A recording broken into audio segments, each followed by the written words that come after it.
That we definitely know they got. Oh, yes, yes. Get signed up.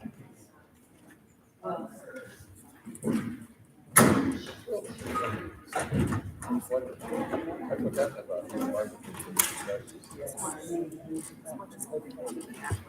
Yeah.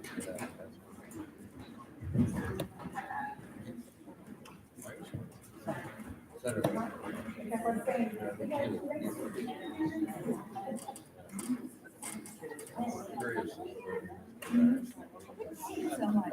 Curious.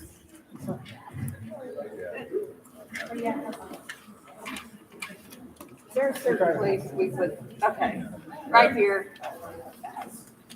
There's no easy way to get this. That's all you do. Okay.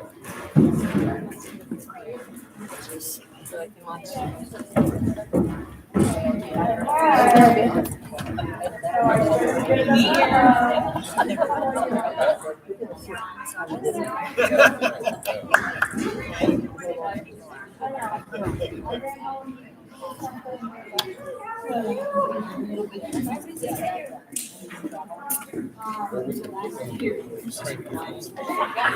Come down. You can do like hit that to a flip, and then that's like making an entrance.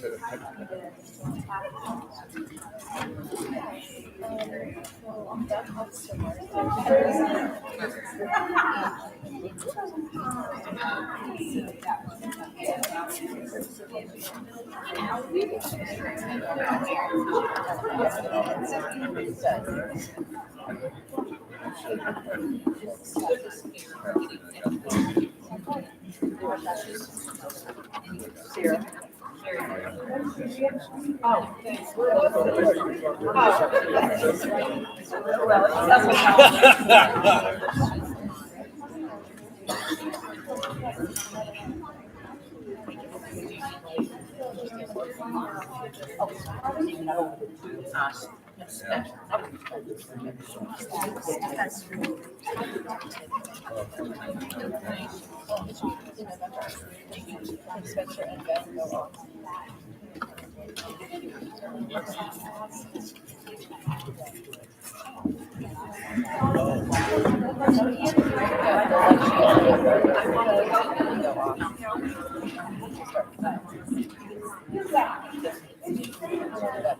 You're what?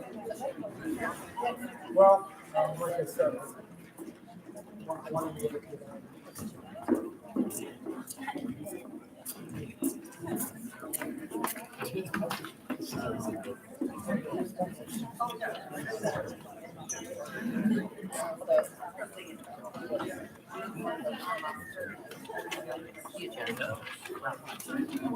Oh, no, I took the first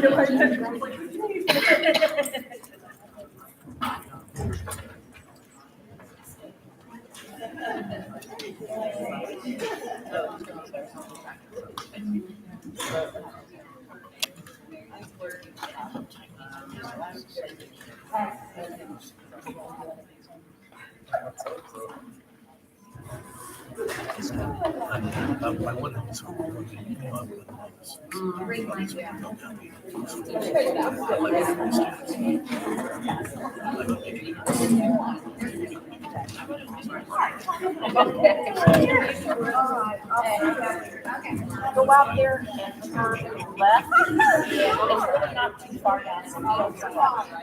Okay. Oh my God. You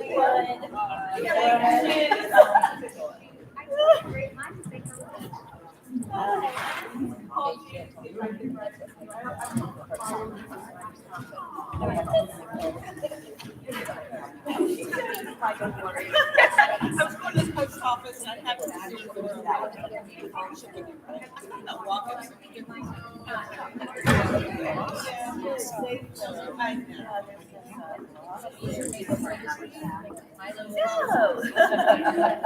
I just saw you Sunday. Yeah, that's sad.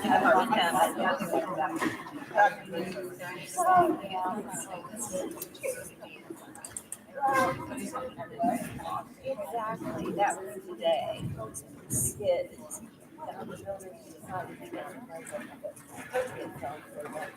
yeah.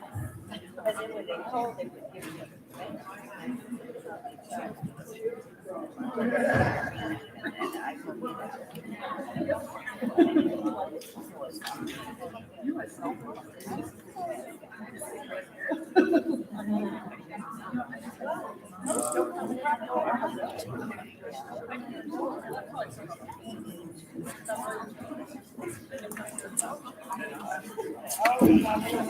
Smell good.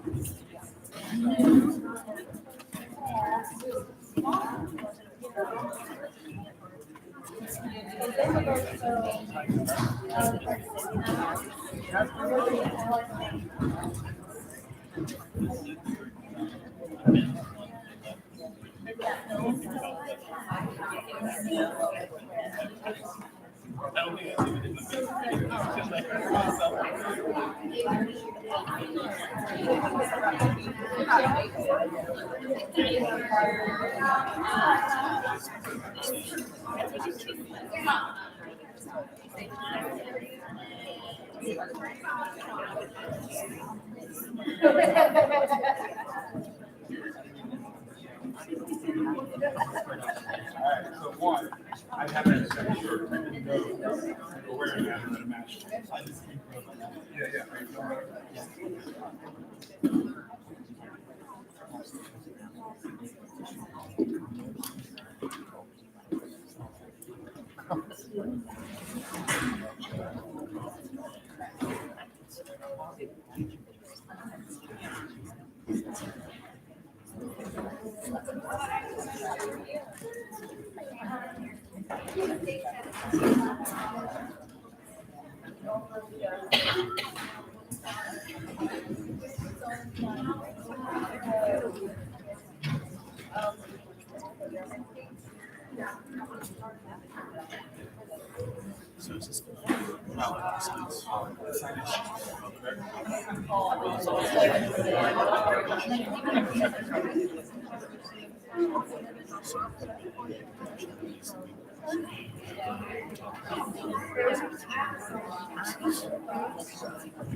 We don't have to walk.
What's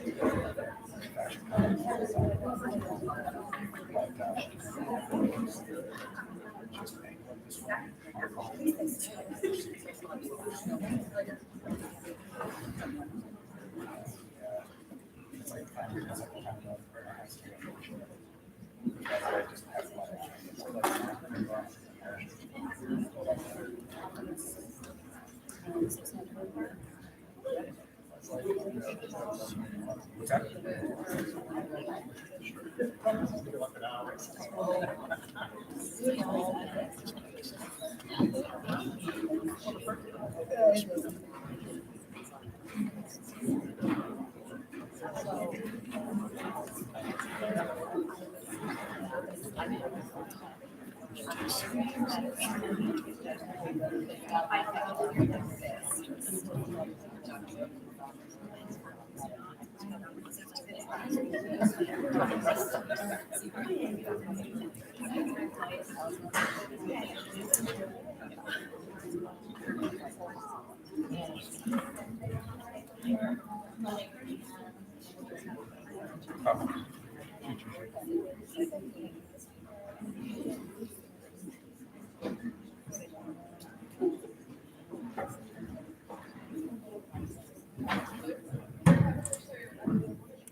Good evening, everybody. It's 6 o'clock. Welcome to the special meeting of the Valley View Board of Education.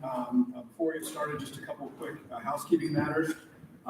We will have a public participation. The law does not require us to do it. We typically don't at special meetings, but it is important, we think, to have that opportunity. Also, this meeting is limited to the consideration of a resolution that has been put forward. It was put forward by me with regard to safety policy at Valley View Local Schools. So that the board knows, we did receive a revised draft resolution from our council with Bricker and Eckler. And ultimately, if and when this comes to a vote, I will be asking the board to adopt the revised resolution that you've all received from our council. So that everyone knows, one, thank you so much for coming. There are really three possibilities of how votes might go down tonight. It is quite possible that there is zero vote tonight. If no one makes a motion that we adopt a policy after a first reading, then we won't move forward with an affirmative or negative vote on that issue. If someone does make a motion and it's seconded, there will be a vote as to whether or not we address this tonight after the first reading. If that vote goes down and we vote not to address it, then there's your one vote, and that'll end the evening, and we'll pick it up at the second reading in a subsequent meeting. If we vote to address it, then there will be a second vote to either adopt or not to adopt the policy that's put forward, which is now the revised policy put forward by our council. And so that being said, Valerie, would you please call the roll? Mr. DeGraff. Here. Mrs. Iser. Here. Mr. Red. Here. Mr. Skidmore. Here. Dr. Smith. Here. Mr. Kendrick. Now's the time in our meeting for public participation, first on the list, and we've kept these in the order in which they were received. If you are interested in speaking, there are sign-in sheets over on the table by the entrance. Typically, we by policy limit the time to 3 minutes. There are a number of people, but I don't want anybody to be cut off. But if you can try to keep from repeating maybe things that people have already said or that you may have said already, that would be helpful to all of us. First of all, Leif Snyder. We have the podium over here to your left.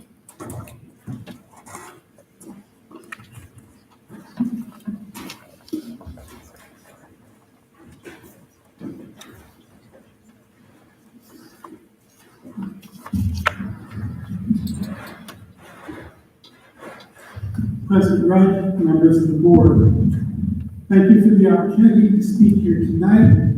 As most of you know, I am Leif Snyder, one of the South Community therapists that work in the district. I didn't have time to prepare this in my preacher voice, so I'm just going to read it. Let me begin by laying down the reason that I'm speaking here tonight. I believe arming Valley View teachers or staff is not only a mistake, but a mistake that will be actively harmful to the safety of our students. I doubt that anyone in this room would argue that kids have to not only be safe, but feel safe to learn. There is no evidence that I have been able to find that the presence of armed teachers in schools actually makes children safer. My personal experience as a therapist, as a minister, and as someone who has school-age relatives is that guns in schools, or the prospect of them, makes them feel less safe. I find this easy to understand. Kids aren't fools. They can see that the minimal training required for teachers in this situation, 24 hours under the Ohio Revised Code, pale next to the 737 hours required for Ohio law enforcement officers. These highly trained officers, despite their courage and best efforts, are often unable to keep children safe in school shooting situations, a reality that I am sure is a source of terrible pain for them, and may explain why a significant majority of individual police officers and departments oppose arming teachers. It may also help to explain why a poll of Valley View teachers conducted yesterday revealed that a majority of them oppose this as well. The notion that minimally trained school staff can be safely entrusted with this responsibility when experts are often unable to manage it is frankly absurd. And asking teachers and other school officers, officials to do this defies reason. More guns in Valley View schools will increase the danger of lethal violence, not reduce it. Our students and our staff should not have their lives endangered even more than they already are, because lawmakers are incapable of finding a solution that works. The danger is real, real solutions are needed, but this is not the way. I urge you to vote down this misguided and dangerous proposal. Thank you.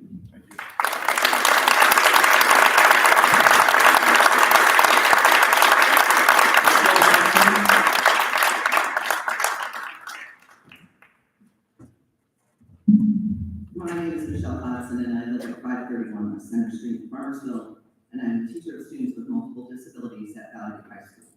I have proudly worked for this district since 1995. The Valley View Teachers Association has reminded staff of policy 3310 regarding teachers speaking in public.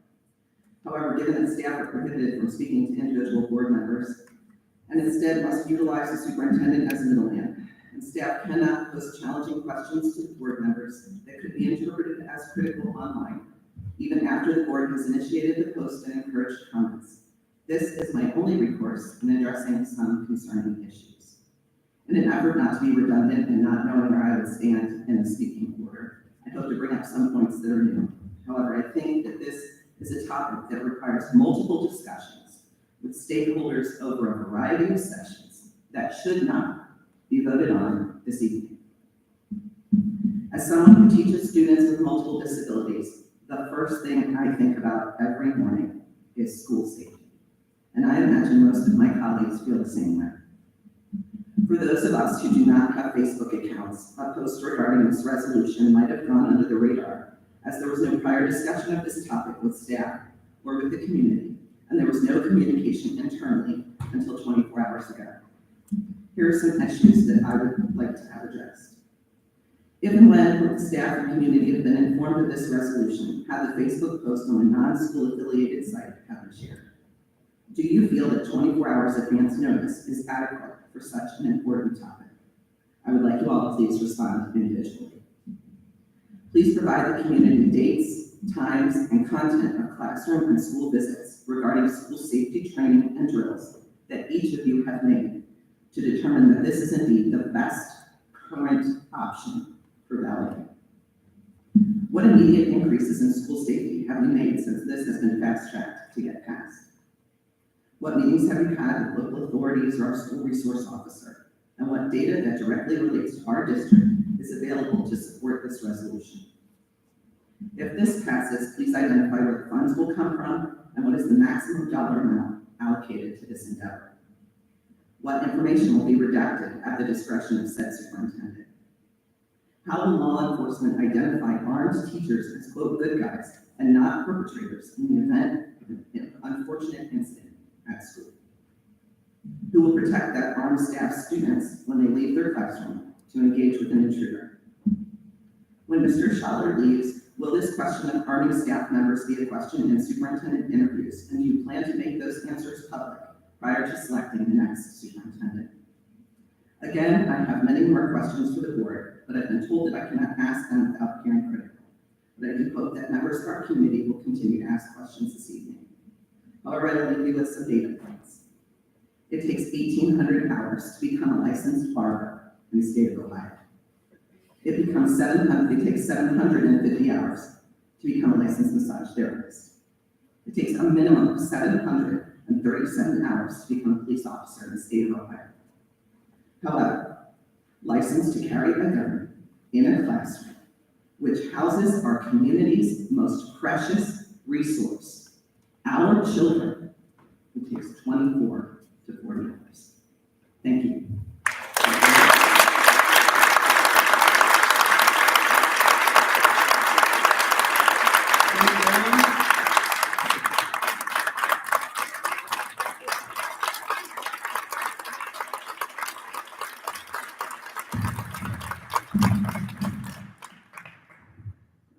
My name is James Rowland, live at 10017 Powell Pike. I'm a third generation person of value. I have a first grader and I have girls getting ready to go in preschool as well, so this topic is very important to me and their safety. There was mention of a poll of teachers yesterday. Did the school board conduct that poll or engage with, I don't know if I'm allowed to ask questions to you guys. You can ask them, but this is time for your comments. Okay. So I don't know if the school board engaged with the teachers or administration at all. So no, the resolution is to allow them to carry firearms in the classroom. It seems pretty absurd to not engage with them before putting this out like this for a vote. I don't understand why you wouldn't talk to the people that would be carrying these weapons if they're even interested and if they're even supportive or against this. I think, the only form of communication is, hey, there's a special board meeting at 6 p.m. for school safety. Everything else I've heard through the grapevine from people. Hey, what's going on? I had to go join a private Facebook group to even figure out what is going on. There needs to be more conversation about this. It would be at minimum irresponsible to vote on this today, at minimum. There needs to be pamphlets sent out, there needs to be information, the full proposal with plans on before, during, and after, if an incident were to happen. It shouldn't be, hey, we're gonna pass it and then we're gonna figure out how to implement it and deal with things after the fact. This is not something that you can deal with. So I think I would ask the board to, we're gonna have this conversation, we need to have more conversations, but to vote on it would be irresponsible today.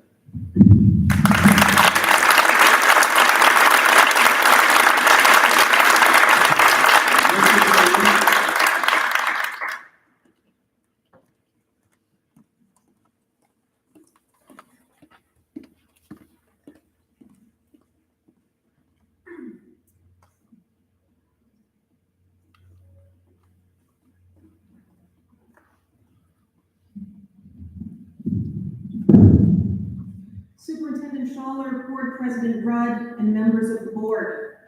Thank you for the opportunity to speak tonight. I'm Dr. Melissa Shirley of Miamisburg, Ohio, and I have taught science at Valley View High School since 2016. I rise tonight to share my personal opinions and to ask you not to allow school personnel to carry firearms on school grounds. I'm not a stranger to firearms. I've done target practice with a 22 long rifle, 22 pistol, 38 pistol, and 45 revolver. My favorite firearm is the Glock 9mm. I enjoy the challenge of improving my performance, seeing tight groupings on a target paper. To make sure that I fully understood range regulations and could handle a firearm appropriately, I enrolled in a gun safety course and learned to strip, clean, and reassemble a pistol.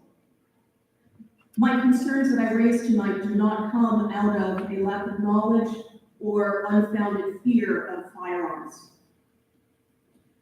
Despite these experiences, I am not a gun owner. When it came time for me to decide if I enjoyed the sport enough to invest some real money, I had to also make some ethical and moral decisions. Most specifically, could I handle the personal guilt if my firearm was stolen and used to carry out horrific violence? Could I actually pull the trigger to unleash lethal force on another human being, even if my life were in danger? The answer to these questions for me was no. After all, I couldn't even bring myself to personally sacrifice the mice and rats that I used in my biological research studies. I certainly could not put myself in the position of causing, even accidentally, the death of another human being. Why do I tell you this? Because I see several parallels between my personal situation and the question of arming school personnel. Anyone who has been in a school for a lengthy period knows how easy it is for items to get misplaced.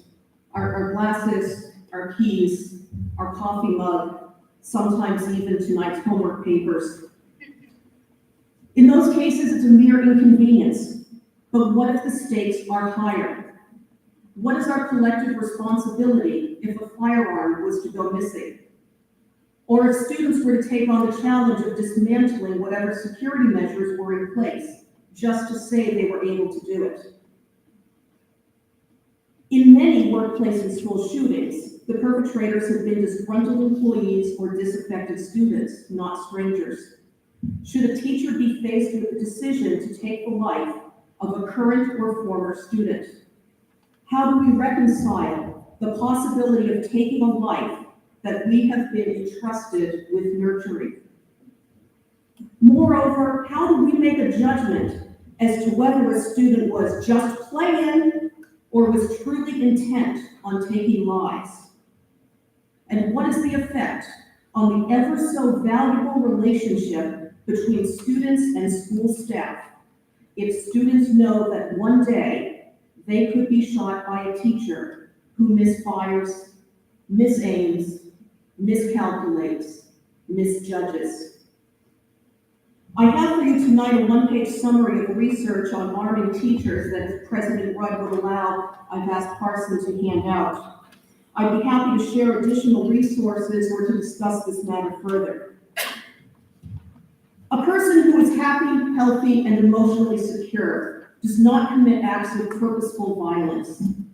As educators, we all know that we are seeing unprecedented numbers of students and their caregivers experiencing mental and emotional health challenges. Our efforts and our funds would be better put to use in addressing the roots of gun-related violence by increasing the availability of resources like South Community Counseling, implementing measures to decrease bullying and isolation, and helping all of our students to find hope when they see bleakness. I teach to save lives, not to take lives. Please keep guns out of our schools.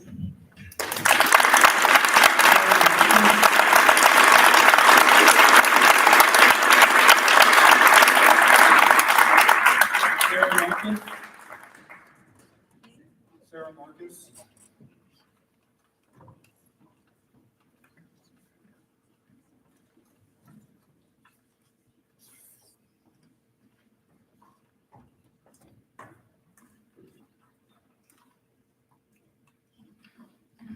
Hi, I'd like to thank the board for allowing me to speak tonight. My name is Sarah Marcus. I live at 62 Lindell Drive in Germantown. I am a retired teacher from Valley View. I currently have 4 grandchildren that attend Valley View. When I heard about the policy being discussed tonight, my first thought which just being a teacher was at state testing week. Things are crazy. Teachers, parents are stressed and worried their students won't pass after 2 years of a pandemic. I was extremely disappointed that this meeting could not be postponed a few days in order for not to interrupt testing. As a former teacher, I know what it's like. One teacher arrived at 7 a.m. testing day. She had parent-written letters of encouragement, prepared snacks, and mints, and gave each student a gem to keep in their pocket today to remind them that they shine like a diamond, no matter what. She and all of the Valley View teachers go above and beyond. This is the job they chose to be trained for. Why try to rush something this critical and important to the lives of teachers and our children? The policy raises many concerns regarding our quality teaching staff here at Valley View. Many teachers have stated that if guns are in our schools, they will leave. There are jobs posted everywhere. There's a teacher shortage.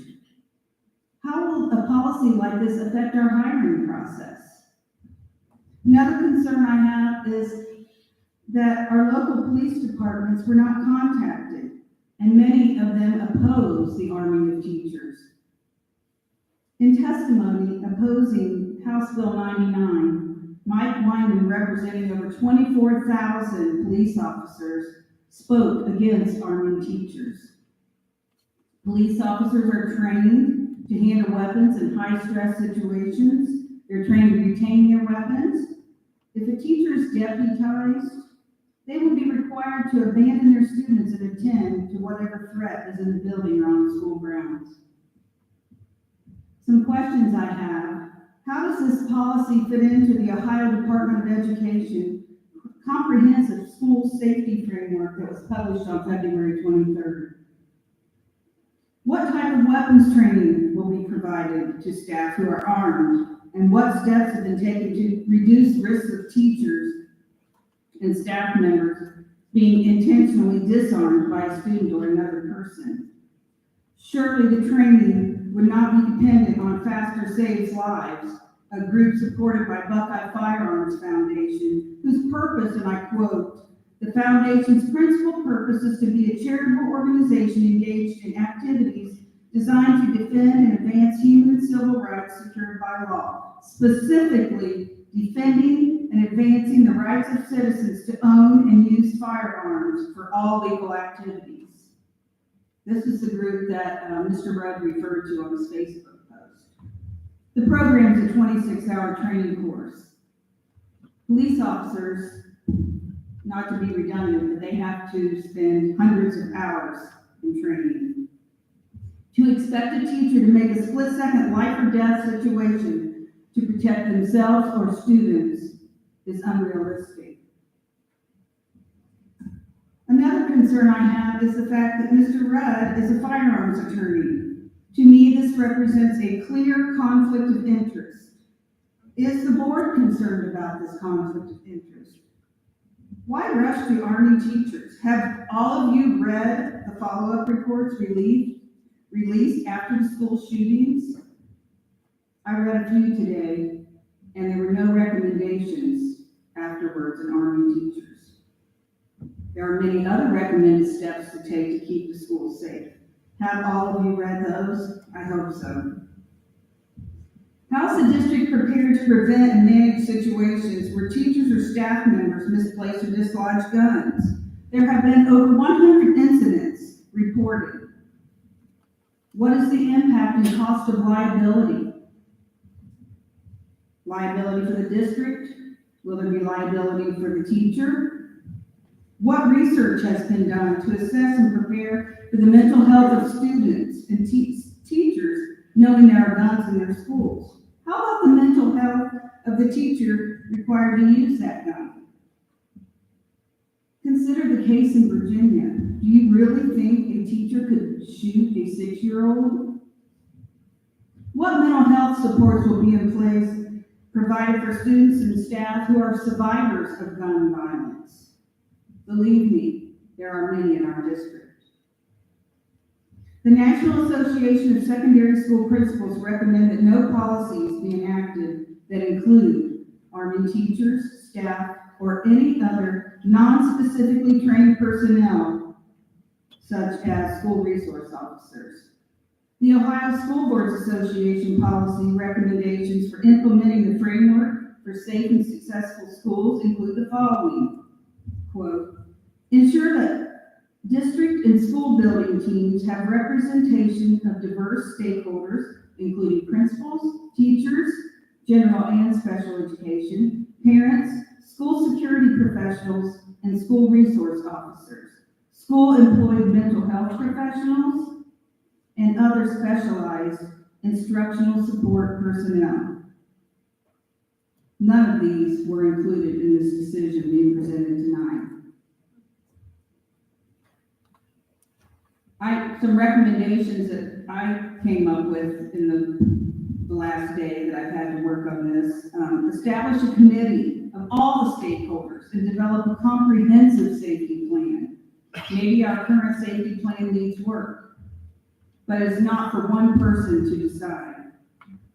Research and present data to stakeholders considering all recommendations for safe schools, including mental health supports, building safety measures, and other necessary supports. Read the follow-up reports of some of which I read today after school shootings that have happened. If funds are required to hire more school resource officers, then find the money or put a levy on. If it's that important, then the taxpayers will pay for it. Investigate panic systems or apps. Many schools are using those. I'm just asking that please consider all avenues to save schools before making our schools more dangerous. Thank you.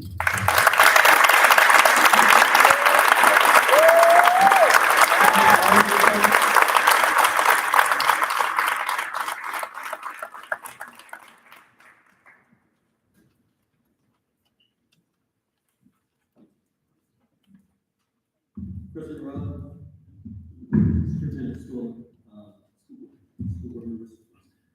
First of all, I thank you for letting us speak tonight. We appreciate you having us be able to ask questions. Mine's going to be a little more dry. I have a lot more, I'm more of an engineer, so I'm not an emotional type, and I have a lot of questions on this whole thing, so it's going to be a lot of minutiae here. So, let's start with the superintendent. This bill, what you're trying to propose here is the superintendent deputizes the teacher. What training does the superintendent have to or receive to evaluate the teacher's fitness to carry firearms around students? Who pays for that training? What's the current criteria for their approval? When will they be able to access the teacher's mental health, physical health, law enforcement background? Will the superintendent be liable if he or she deputizes the teacher and something happens and the student perishes?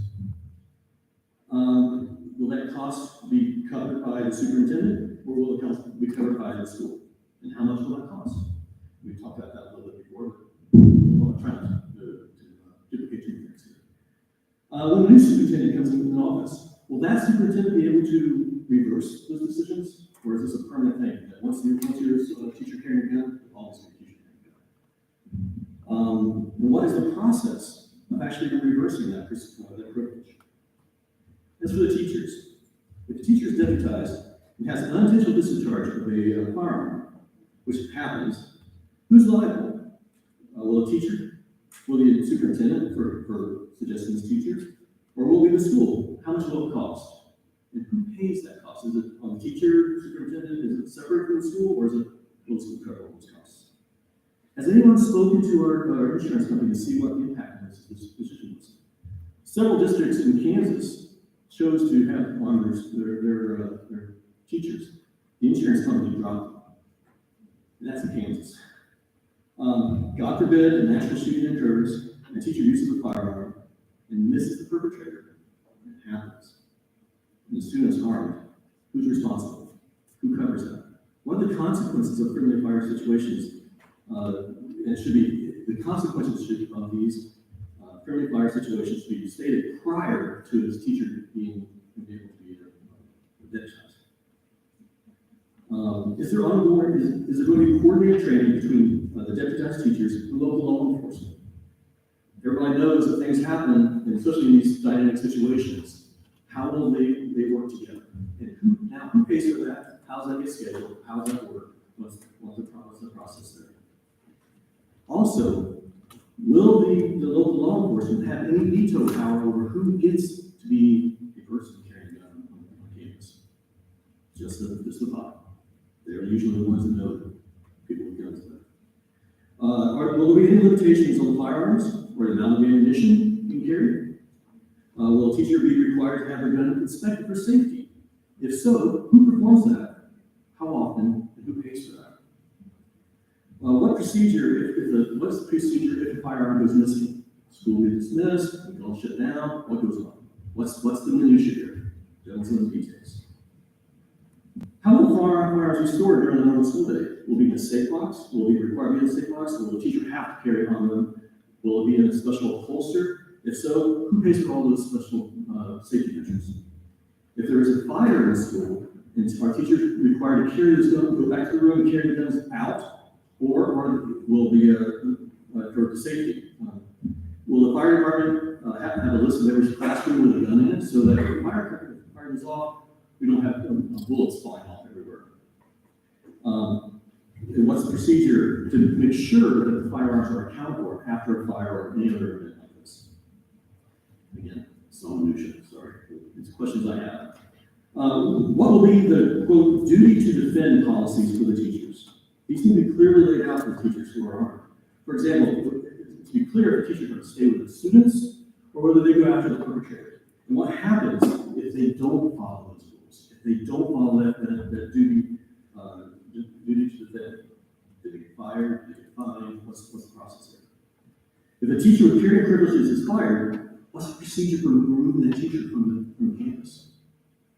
Will the deputized teachers be periodically assessed to their mental and physical well-being? If so, how often? By whom? And who pays for this? Because things happen, things change, people are people. How will the school board superintendent be notified if a deputized teacher is under investigation or is charged with a violent crime? We've talked about before, there's several studies out there that said over 75% of teachers nationwide disagree with this. And I'm really afraid, as we mentioned before, that we will lose teachers. There aren't going to lose teachers. They're easy to go find their jobs. So I appreciate it if we consider this very carefully. The mission is very important. Thank you.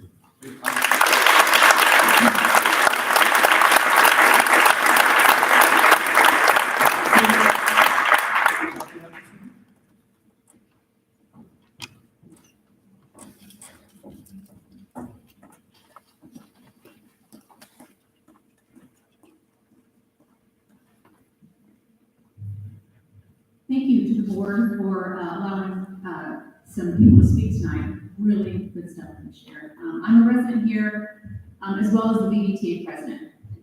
So I would like to first express my extreme disappointment that the board did not value the staff enough to communicate any inkling of this intended policy prior to it showing up on Facebook at a time of day when most teachers would be the last to find out.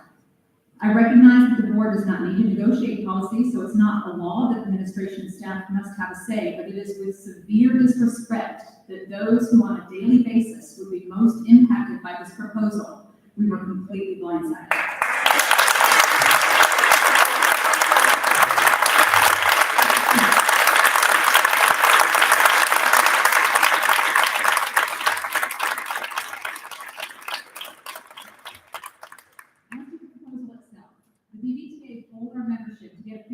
How the staff feels about this issue. We know that we have a staff with divergent opinions and views on many topics, and it's the same with this issue. However, only 12% of the staff who responded supported this policy outright. 29% were undecided and had a lot of concerns. The final 53% did not support this policy at all. The concerns range from fearing there would not be enough training provided to worrying that there is no amount of training possible to ask a teacher to take on the role of a first responder.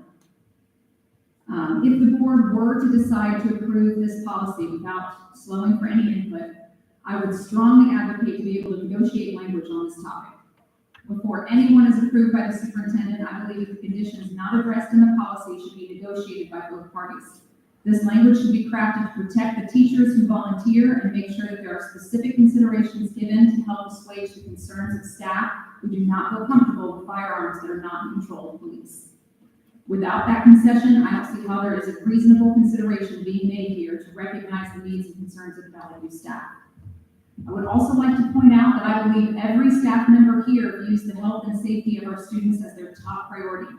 I would just urge you to remember that there are many other ways to build a safer environment in our schools, whether it's investing in bulletproof glass where needed, utilizing more SROs and local police officers, being sure that we have drilled regularly and have thorough safety plans in place, etc. There's many things that can be done. This proposed policy shouldn't be our only hope. Perhaps asking for the input of those who are here each day and know the operations best could help you formulate such ideas. In the future, you just need to ask. Those who must ensure student safety on a daily basis should not be the last to know.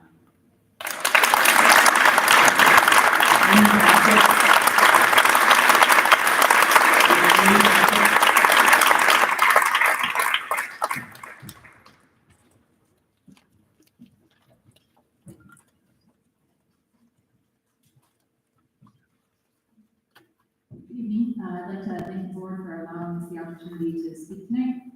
My name is Amy Tackett. I live at 7077 Browns Run in Troy Township. I am a parent of currently 6 currently attending Valley View students. This topic is absolutely critical to me. A couple things first of all, I'd like to second everything that's been said tonight. I think we've been asked a lot of great questions. I urge you to very seriously consider what we've been asked.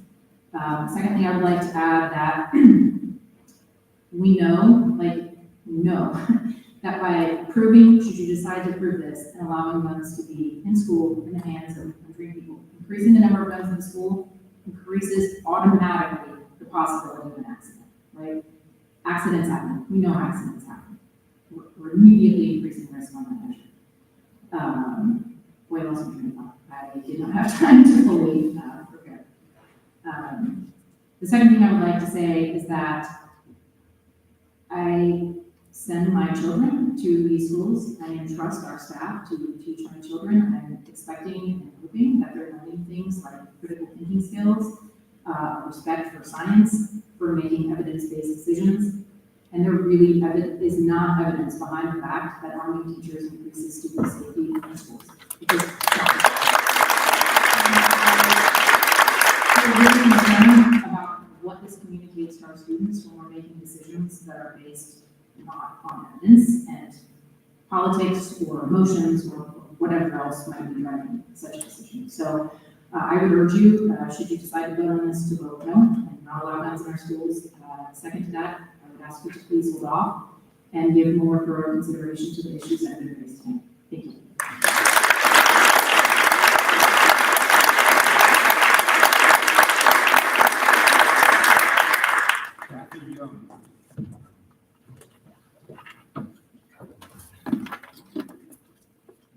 Props. I brought props.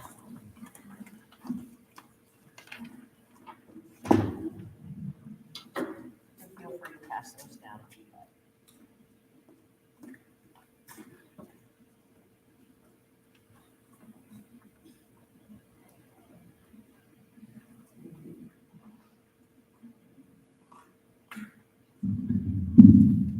Hi, my name is Kathy Yawn. I live at 6174 Conservancy Road. Thank you, board members, for allowing me to be here to speak. My husband graduated from the first Valley View class in 1969, and our 2 sons graduated from Valley View in 2006 and 2009. You've heard me previously speak before you as a survivor of gun violence, and you've now heard from several community members who've shared many of the same questions and concerns that I have about arming teachers or staff in our schools. But I would like to speak to you now from a personal perspective as a survivor. That big picture down there, that is a picture of my family taken in 1966. The little one on mom's lap is my sister Christine. I previously shared with you the devastating emotional trauma our family endured when she ended her life with a gun in 1988. Other speakers have mentioned the research showing that for individuals considering violent acts toward themselves or others, access to a gun triples the likelihood of a suicide and doubles the likelihood of homicide. I'm sorry, that person's not here. She could not be here tonight, so I will skip. You've heard from teachers. You've heard from administrators. And what you haven't heard is the inside story of the first days of agony for families impacted by gun violence. For the first and only time, I saw my father break down in tears as the need to identify Christine's body was discussed. And all of us seemed to cry at times unceasingly for days. As neighbors came to share their condolences, tears flowed endlessly, especially for my beautiful mom. When one neighbor came who had been through this same thing just a couple years prior, my mom sobbed inconsolably on her shoulder and said, "You're the only one who really understands." And that is what I wish to convey to you, that unless you've walked this path, you can't possibly grasp the pain of it. But as school leaders, each of you must try to think through all the possible scenarios and tragedies that could happen as a result of arming teachers and staff. And think about the pain that might inflict on them, our students, and their families. In Mr. Rudd's post on the Spartan Facebook page, he suggested the school request the teacher training be provided by Ohio's FASTER program. Sarah Marcus has spoken about that briefly. I did some research on this program, and I heard this statement made by an elementary school principal participating in the training. An interviewer viewing trainings in progress reported witnessing a teacher trainee accidentally shoot the wrong person. It was actually a replica. She asked that principal if the possibility of a teacher shooting the wrong person could change his mind. His reply was, "No, it's an accident. We might take one, but we also might have saved 30 or 40 other kids." While this seems to be a logical response, do you as school leaders want to risk having families in our district experience the pain that my family did as a result of an accident? Do you want to risk having a teacher or staff member having to reconcile what they accidentally did for the rest of their lives? Arming teachers is a reactive response to school gun violence. You've heard others speak about research showing the effectiveness of other more proactive approaches, such as threat assessment programs, physical security upgrades, and collaborating with our community, law enforcement, and other stakeholders to create a truly comprehensive advanced emergency plan. And most important, having programs focused on creating an emotionally safe school climate for all students and schools. Research has indicated that school climate is the greatest predictor of gun violence. Sandy Hook Promise offers it starts at Hello as one such program, and it is offered free to schools across the country. They also offer their free See Something, Say Something training. And research has shown programs like these do save lives. Shouldn't our school leaders take the time to consider all these options before putting guns in the hands of our teachers? I have admitted to you before my bias against guns in school. But I also acknowledge the need for all parties to come to the table and agree on a safety plan that weighs all the concerns brought before you and gives equal consideration to all recommendations. But I do concur with others that Mr. Rudd's position as a lawyer serving gun manufacturers constitutes a bias toward gun solutions that I have yet to hear him admit to. I also share concerns voiced by others that the announcement was done through social media first, rather than through Parent Square or the website. This is said not as an attack on Mr. Rudd, but as instead a simple sharing of concern. We need not be adversarial in considering the safety needs of our students. If school leaders truly listen to community members with differing viewpoints, we can come together to create a better plan for building safer schools for everyone. Thank you for your time.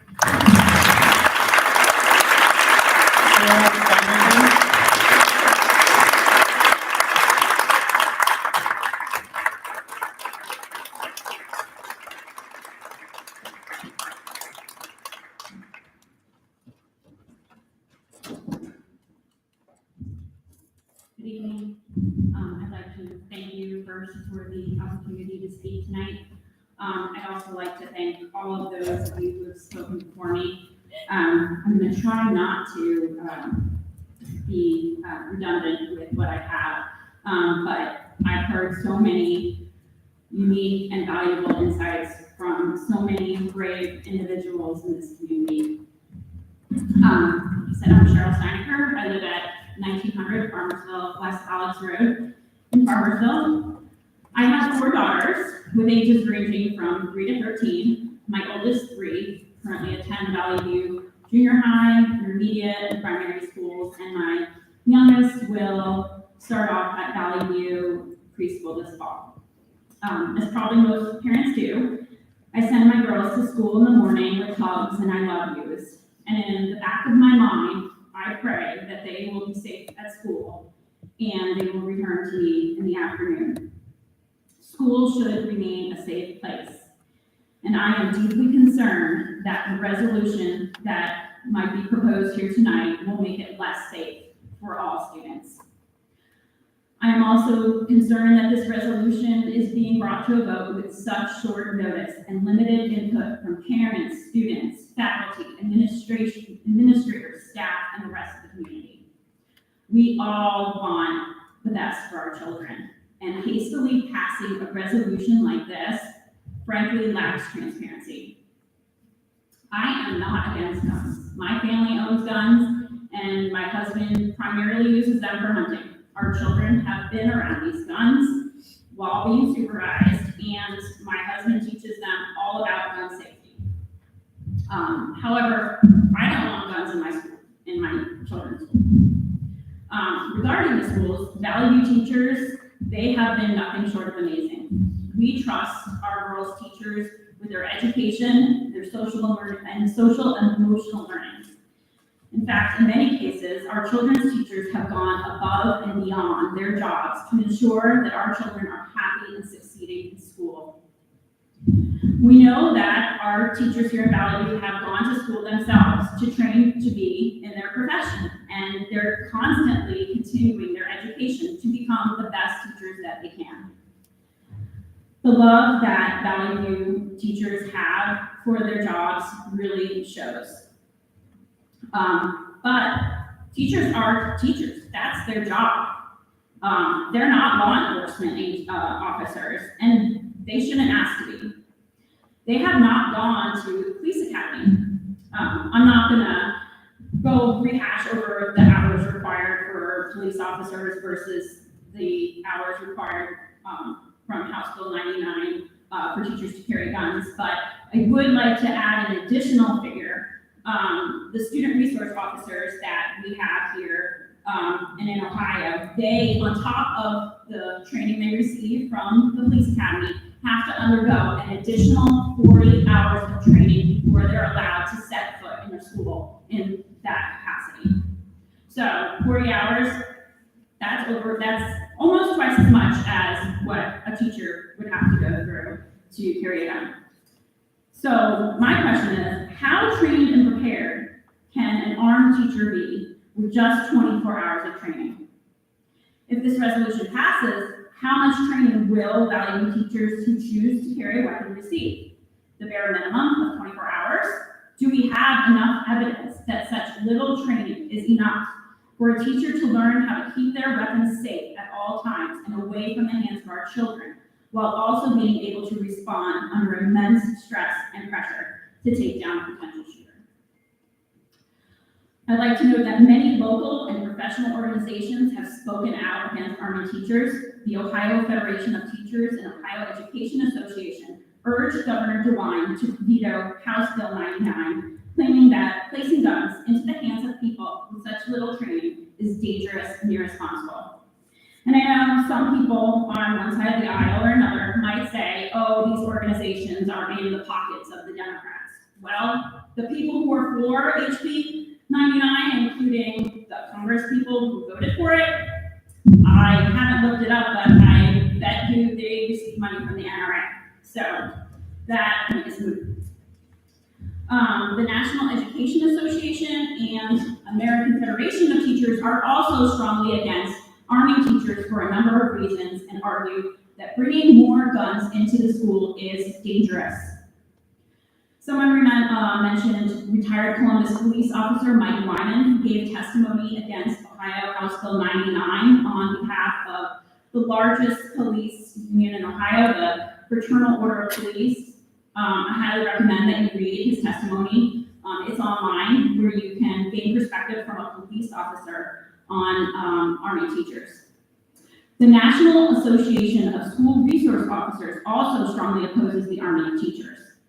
Among many other reasons, this organization, which is comprised of school-based law enforcement officers, school administrators, and school security and safety professionals, believe that law enforcement officers who respond to an incident at a school could mistake for an assailant a teacher or any other armed person who is not in uniform. They also argue that teachers do not receive the extensive training needed to responsibly secure and use a firearm in a stressful situation. By hastily passing this resolution tonight, we are essentially ignoring the experts in education and policing. What makes us think that we know better than them? Finally, I'm a scientist by training. There is absolutely no empirical evidence, no experimental, real-life evidence that arming teachers will deter gun violence in elementary and secondary schools. I looked as hard as I could look with such little notice. However, research does show that an increased gun access and gun possession are not associated with a protection from violence. And access to firearms increases the risk of suicide and homicide. Now, we all hate when we hear the news of another school shooting. It is horrible and no one wants to think of it happening. But when compared to the incidences of other forms of gun violence, school shootings is really not all that likely. So, we place guns in schools to potentially stop an unlikely event from occurring. It might happen, it might not, but we are introducing a new risk.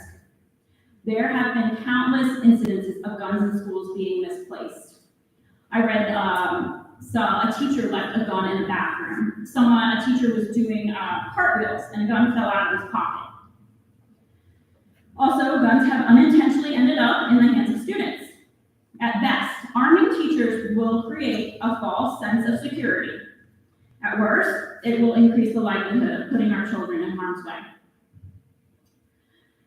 I think we can all agree that keeping our children, the children of our community, safe in school is one of our top priorities. Arming teachers with the bare minimum of training is a reactive reactive response that is unfounded on any real data. The swiftness of calling this emergency meeting and lack of community involvement and discussion surrounding this resolution is really concerning to me. I have more questions than I have had time to write down since this meeting was publicly announced, and you can ask my husband about that.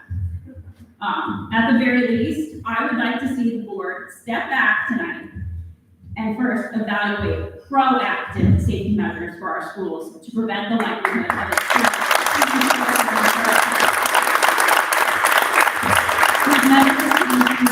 support services so that the early warning signs of violent behavior can be quickly detected and immediately addressed, and also efforts that promote a positive and nurturing school climate that attends to every child's well-being. Thank you.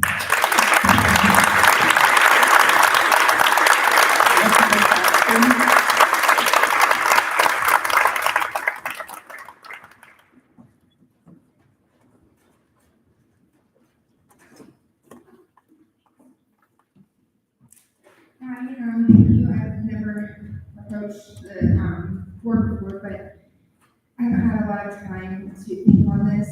It was very short notice, and I'm a little bit disappointed that we haven't had the ability to weigh in on anything that is being presented and that I've only heard about through other people. But my main concern when I heard about this even being proposed was that the basic safety measures for my children aren't always followed. I've gone to the school numerous times to pick my children up, and I'm buzzed immediately. Someone held the door open for me, and nobody even bothered to take care of the fact that someone just walked in.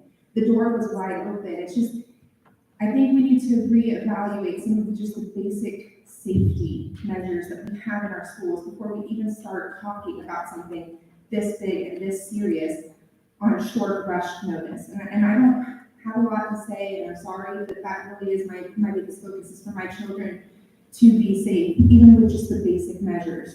And I just think that that's the least that we can ask for. And then also having the ability to say something and to get together and have these conversations, because we do get to weigh in when it comes to the safety of our children. And I feel that that is just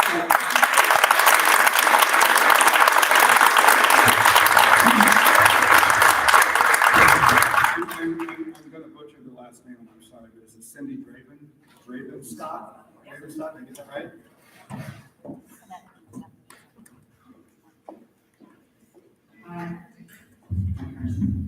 Extra credit for you.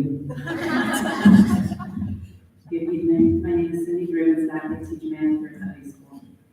This year, I teach AP Calc, Pre-Calc, regular Pre-Calc, and geometry. I love my job. I love teaching. I'm proud to be a Spartan. I've been teaching in high school since 2008, and I have over 25 years teaching experience. I earned my Master of Arts in Teaching from Kent State University, my undergraduate degree in Business Administration with a finance emphasis from Whitford University. I started out as an accountant. I really love numbers and was good with numbers, but I couldn't see myself doing that for the rest of my life. I wanted to do more to make a difference. So I went into teaching and math. I love all things math. I love the thinking involved in figuring out challenging problems. I love the collaboration, debate, perseverance, and discussion. I love to see a student figuring things out and owning that learning. None of that learning can happen if a person doesn't feel safe. The students need to feel safe. Likewise, teaching can't happen if the staff doesn't feel safe. I think we can all agree on that. We all deserve to feel safe. Here are some numbers. There have been 146 mass shootings so far this year. There have been 15 mass shootings in the first 10 days of April alone. There have been 14 school shootings this year that resulted in injuries or deaths. There have been 158 such shootings, school shootings, in the past 5 years. I have cited my resources. We don't feel safe, but arming teachers is not the answer. In fact, an armed teacher cannot, in a moment of could strain, duress, and confusion be expected to transform into a specially trained law enforcement officer? An armed teacher is more likely to shoot a student bystander or to be shot by responding law enforcement than to stop an active shooter in school. Some more numbers. 91%. School shooters often have a connection to the school. 91% are current or former students. How would a teacher react to that? 840. Sorry to be repetitive, but according to the Department of Justice, law enforcement officers receive an average of 840 hours of basic training, including 168 hours of training on weapons, self-defense, and use of force. My next number, I tried to research it. This just shows you kind of the confusion. How many hours of training is suggested for staff? Somewhere in one of our meetings, I heard 40. I wrote down 40. I went to research. I couldn't find 40. Checked with other people. They thought 40. Somebody, it's confusing. But that amount, let's make our students, staff, and schools safe. Let's spend money and resources on making our current buildings more secure, providing more counseling for those students that are at risk, and planning in advance as best we can for scenarios that could happen. Let's make our schools safe. Let's keep the guns in the hands of the experts, our school resource officer, and police. Let the teachers do what we were trained to do, teach.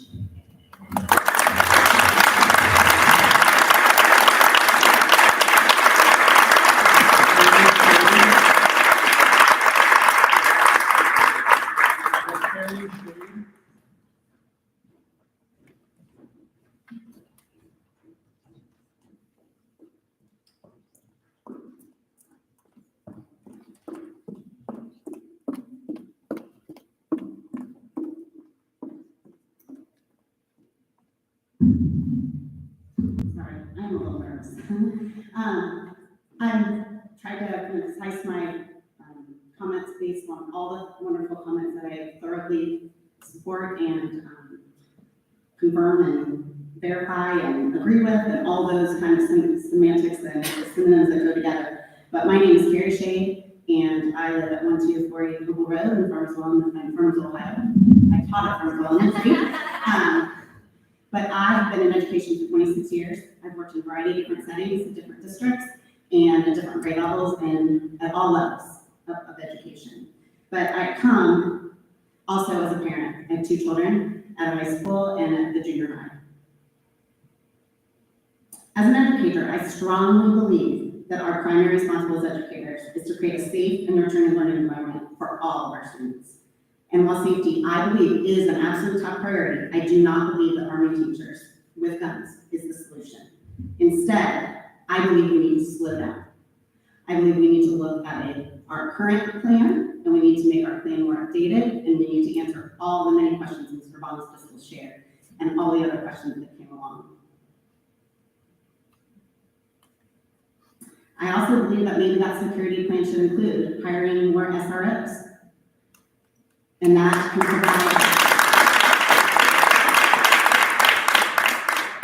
provide the security that I hear all of us might be in agreement that we might need on both sides. Because we all want to ensure that safe learning environment.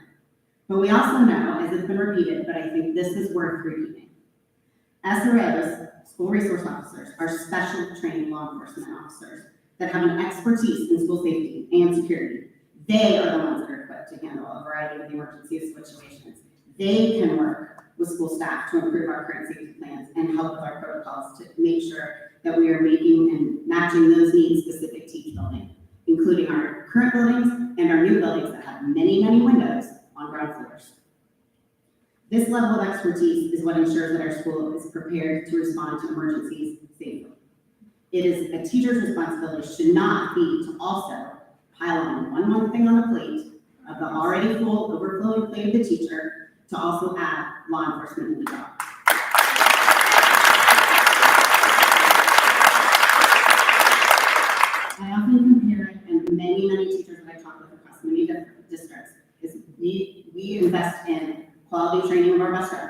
so they safely provide kids transportation. We have food service that know how to safely prepare our food. We don't also ask our teachers to do all of that. I don't know if we would ask them to then also provide the law enforcement duty as well. Sorry, Our educator training and our expertise lies in that, educating, mentoring, not handling firearms, and not responding to violent situations. Our teachers should be focused on their primary responsibility, educating students, which will ultimately lead to the academic outcomes, a more positive school experience, and for everyone, a safe and school community where all students thrive. Thank you.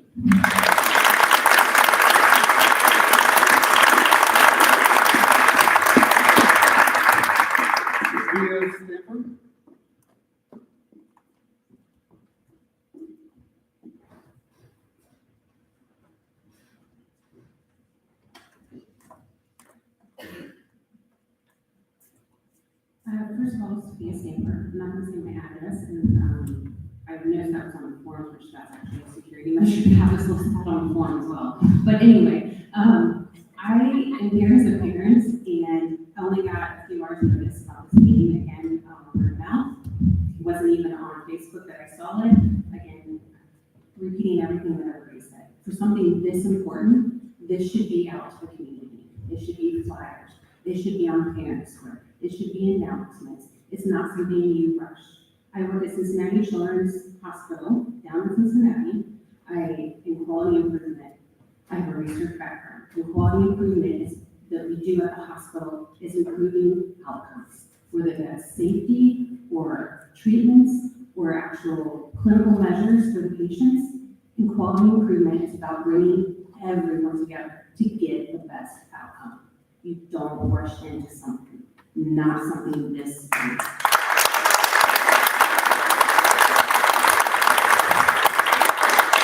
I'm extremely nervous, so sorry for my shaky voice. But that's what quality improvement is about. Everybody's an expert. Everybody's on your own thing. Students are the experts. We should be talking to students. I think I heard once today in this, they didn't even ask. Teachers or even asked by this board or anybody else. They're the experts. Administrative staff, they're the experts. You board members are experts in what your careers are. I'm a career in quality improvement, in research, in project and program management. Use our expertise as a group to come together to make the best outcome, the best safety for our families and our kids and our teachers, for everyone. Everyone is here because they do want their kids' safety. They want the best for their kids. So bring everybody together. Don't just rush a decision from one or two people. And I'm sorry, but I respect you as board members, but why do you guys get to vote? Why don't we get to vote? Why don't we all get to vote?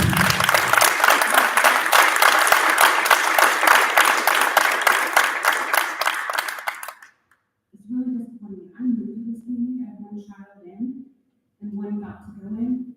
And I even know one hard here in this community. So I only heard from another person. And like someone already addressed, like too, when I go to pick up my kid, I'm buzzed in on library. I'm not asked who I am. There's not even a window or anything where they can see me. There's not anybody that meets me at the door. And I'm not trying to point fingers, but I'm making a point that that person, that's not their expertise. The secretary or whoever's there to let somebody in, they're not trained in security. They're not trained to think like that. So they just buzz a parent, buzz anybody. That's what we need to go back to. Again, going back to the basics, making sure what we have in place is actually working and would work in a crisis scenario too. And then beyond that, we have other things that we can put in place too, before we rush into having major outcomes.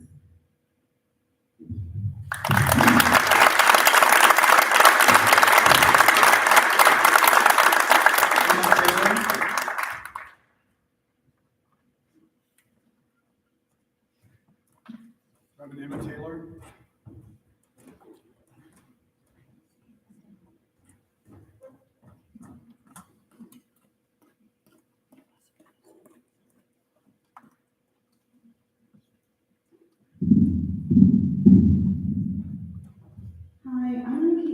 I'm a ninth grade student at Valley High School.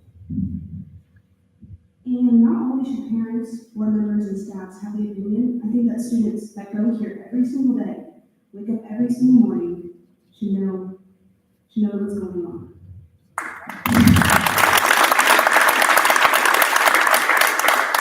I found out about this on a social media story very late at night. And the fact that me and my friends and me had no idea that this was happening really scared me and really upsetting. In my opinion, I do not think that any teacher in Valley View schools should have the ability to hold any weapon in any public school educational establishment. I have a question too, like if they were given a gun, what are the qualifications to an adult to have the ability to hold that weapon? And if they do have that gun, where would that weapon be safely put in the school building?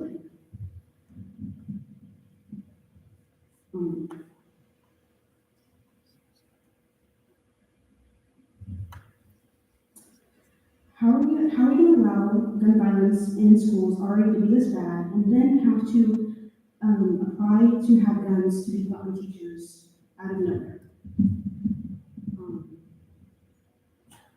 Sorry. Doing good.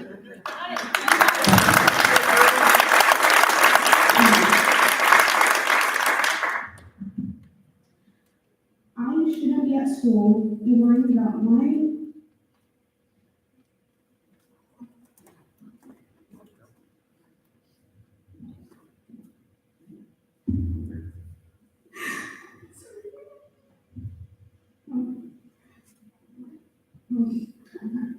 I shouldn't be at school and worrying about what would happen if they use a gun in this. And it worries me as a student. And it worries me as a student. Sorry.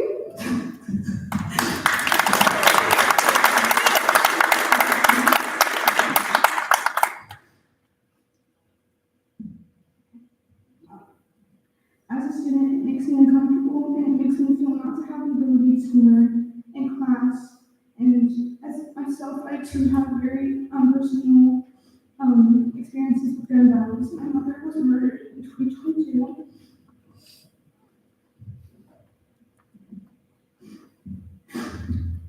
Personally, that topic makes me very uncomfortable.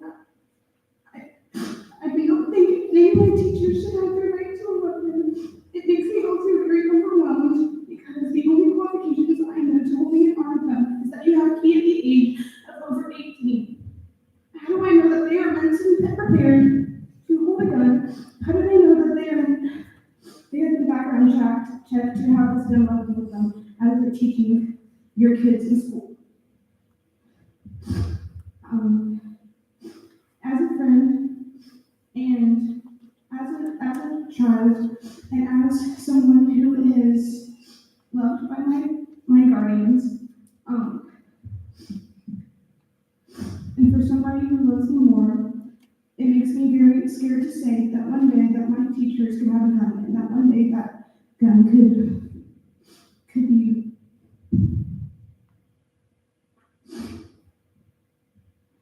be missed and could hit one of my friends.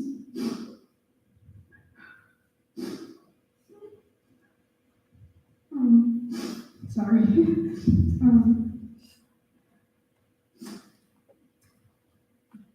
Again, like I said, as a fellow student who loves their teachers, most of their teachers.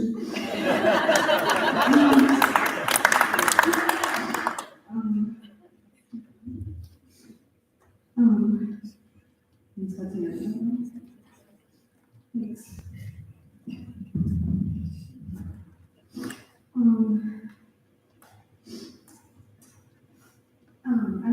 As a fellow student, I do know that my teachers went to school to be able to teach kids every single day because they love them.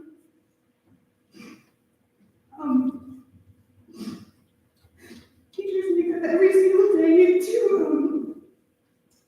teach for educational purposes and for their children to thrive. And so as a student that loves them very much, I do think that for most teachers, they do not want this to happen.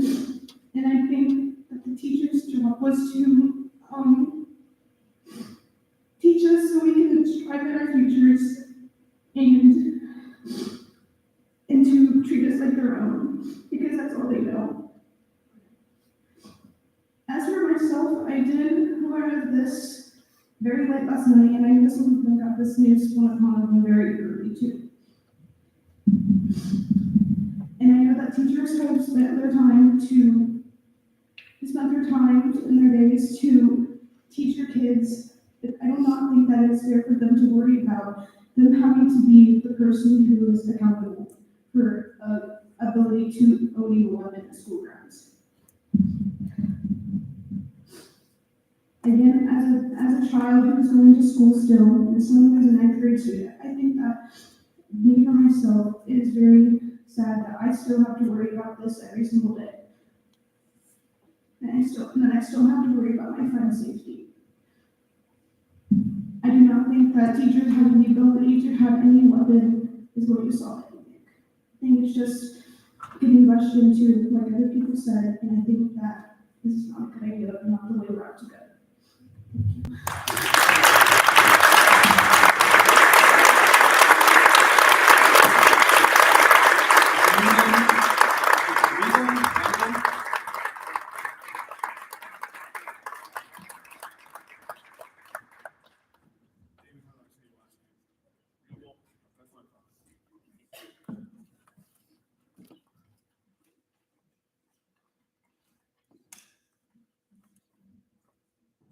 Board members of the community, I'd like to thank you guys for the opportunity to speak.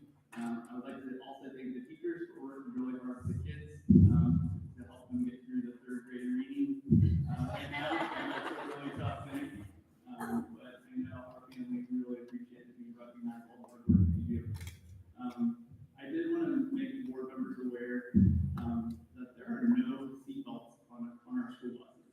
So the only seatbelt on the school buses is for the driver. So the students actually don't have seatbelts, which is interesting because the likelihood of an automobile accident is so great that the Ohio General Assembly approved a law which says it's illegal for the general population to not wear a seatbelt. So the point that I'm trying to make here is that this is not a decision that the school board has to make. This is a decision that the Ohio General Assembly didn't want to make, so that's why they said this is your decision to make. But, and don't get me wrong, if the Ohio General Assembly felt strongly about it, they would have voted for it, and they would have said every teacher should carry weapons. But instead, they made it your decision. So what's interesting is that, like the third grade reading guarantee, that was passed into law by the Ohio General Assembly. They were sure about that. They knew that was required. They didn't say, let the local school boards decide that one. So the interesting thing is that you have to ask yourselves, should we be making this decision? Is this a decision for us to make? And why are we considering things if we truly care and are concerned about children's safety? Why do we not have seatbelts on school buses? Thank you.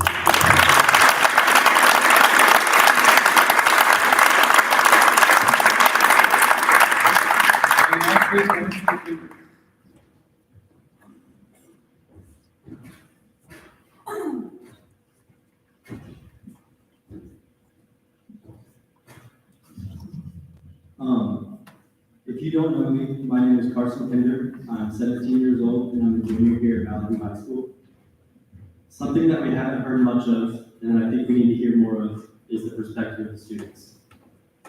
As a student, I should be able to go to school and get a quality education without having to fear for my life. I shouldn't have to scope out the best hiding spots, think about escape routes, or practice barricading windows and doors. However, as we know, this is where we are in our country right now. With that being said, I want to say that I don't think that this resolution would be effective in preventing a school shooting. First of all, each of our 3 campuses are located within very close proximity of a police station, or more than one. The high school is about 2 miles away, and the junior high, the primary, and the intermediate are all less than half a mile away. Not to mention that at the schools, we have armed student resource officers at all times. School shootings don't last very long, with the vast majority lasting under 10 minutes. This means that by the time a teacher would have time, will be able to lock lock the door, barricade the classroom, and tend to students, they might not even have time to unlock their weapon and load it. This could also distract staff members from making sure the room is secured and students are accounted for. I especially think about teachers in the primary level, who have large groups of young children who can't lock the door, barricade the classroom, and will be hysterical. This measure would be added stress on top of that. These teachers would have to do it all by themselves while also trying to get the kids to stay silent and follow directions. Just as an example, I also want to talk about the recent school shooting in Nashville that resulted in the death of 3 young children and 3 staff members. The Covenant School is a small private school in a wealthy suburb of Nashville that has an average household income of almost $200,000 a year.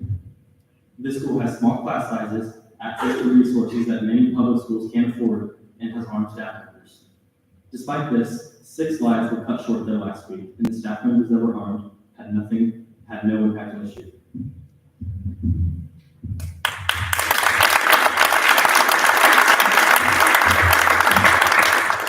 Another thing, school shooters are not strangers. These are kids with personal vendettas and bad mental health. If a student were to carry out an attack, they would know exactly where a weapon would be stored in a staff member's classroom. This would give them an immense advantage and put many students in danger. Lastly, I just want to touch on how I picture a Valley View with armed staff members. Just the thought of knowing that every day at school I would be in the presence of firearms is a scary and off-putting feeling. I also think that it would contribute to an environment where students are even more worried about guns in the school. A few years ago, there was a trend at the high school where students would steal something from school. Soap dispensers, sink handles, classroom items, and even a clock from the hallway were all stolen. I guess I just think about what would have happened if there were guns at school at this time. Thankfully there weren't, but I don't think that it would be crazy to assume that a student might have tried to take a teacher's gun. This trend could very well happen again, and if this resolution passes, who's to say that somebody wouldn't try to steal a firearm? Overall, I just don't think that arming staff members would be effective in solving many problems, and I actually think that it would create new ones. I don't think the pros outweigh the cons, and from the standpoint of the student, I don't see many benefits. I do appreciate the effort to increase security at school. However, I think that there are a lot of other steps that we can take before going to this extreme. Thank you.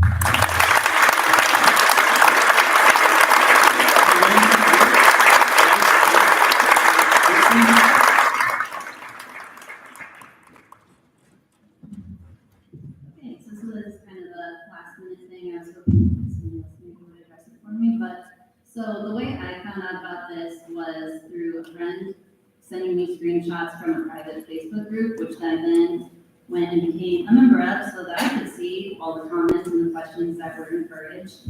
And Mr. Rudd, when he posted it, he said it wasn't an official announcement, which I don't agree with because I don't feel like you can take your hat off.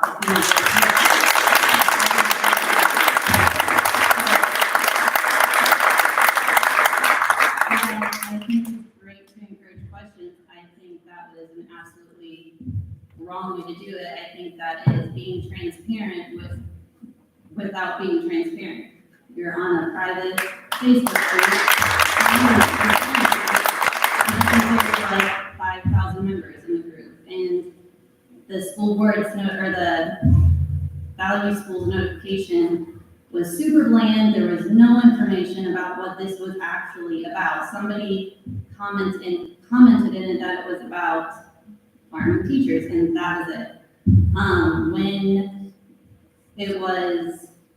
When you guys were having the meetings to decide on the new school, there were votes that went out, questionnaires, like community input on most aspects of that.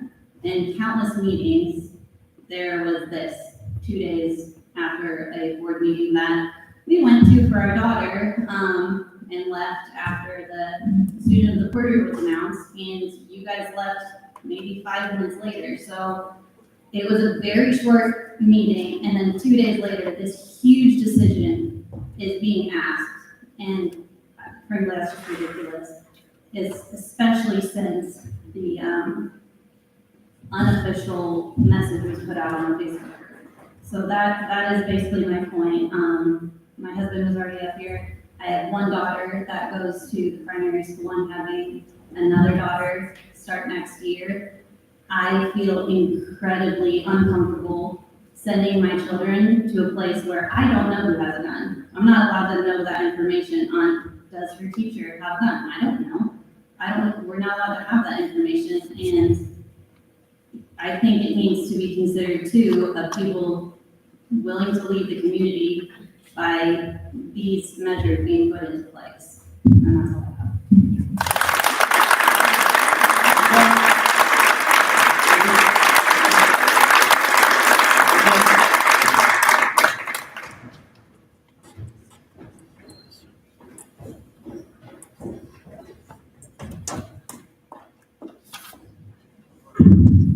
My apologies, I don't have much prepared.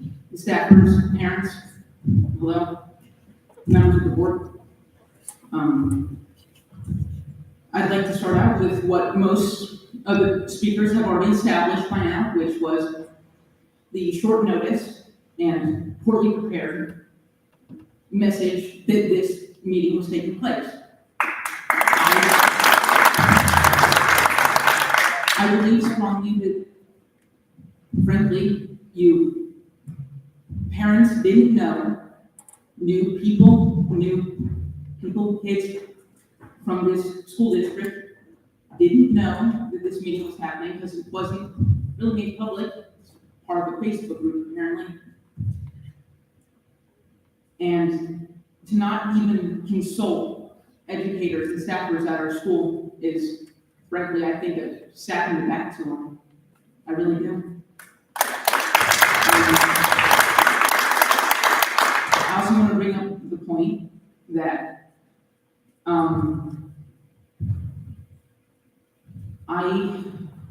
I believe that, if you haven't guessed by now, that I don't support teachers carrying firearms. As a junior high student, stress is already piled on, caked on, from start to finish. It's busy, stressful, it's worrying. And to add on the additional stress of having teachers with firearms present at our school, it's just another thing to pile on the already insurmountable amount of work that is given to us as junior high students. Last year, in 2020 alone, we had 300 shootings, which is a startling statistic. Nothing was done about it, and I believe that our teachers will contribute to the already growing problem. We had 13, I believe, around that number, mass shootings happened in the first month of 2023. And adding and having teachers and educators carrying firearms with the potential that students could get harmed. And these educators, they've known these kids. They go to school with them every day. Well, not go to school, but they educate them every day. They know these kids.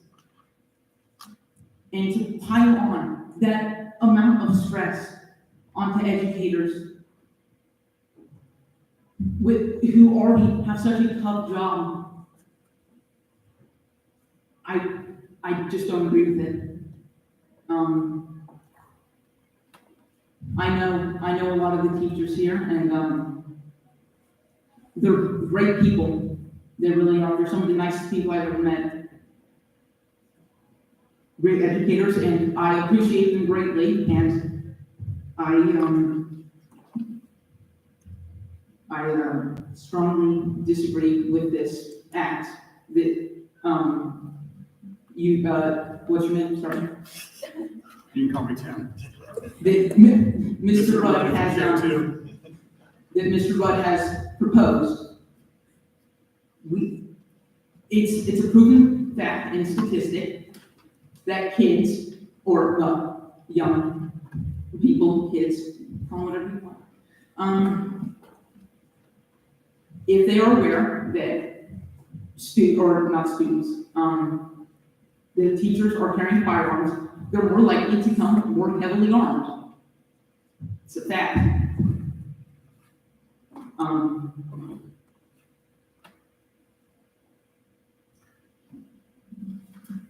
so I can't rank them right now. I don't think I have much else to say.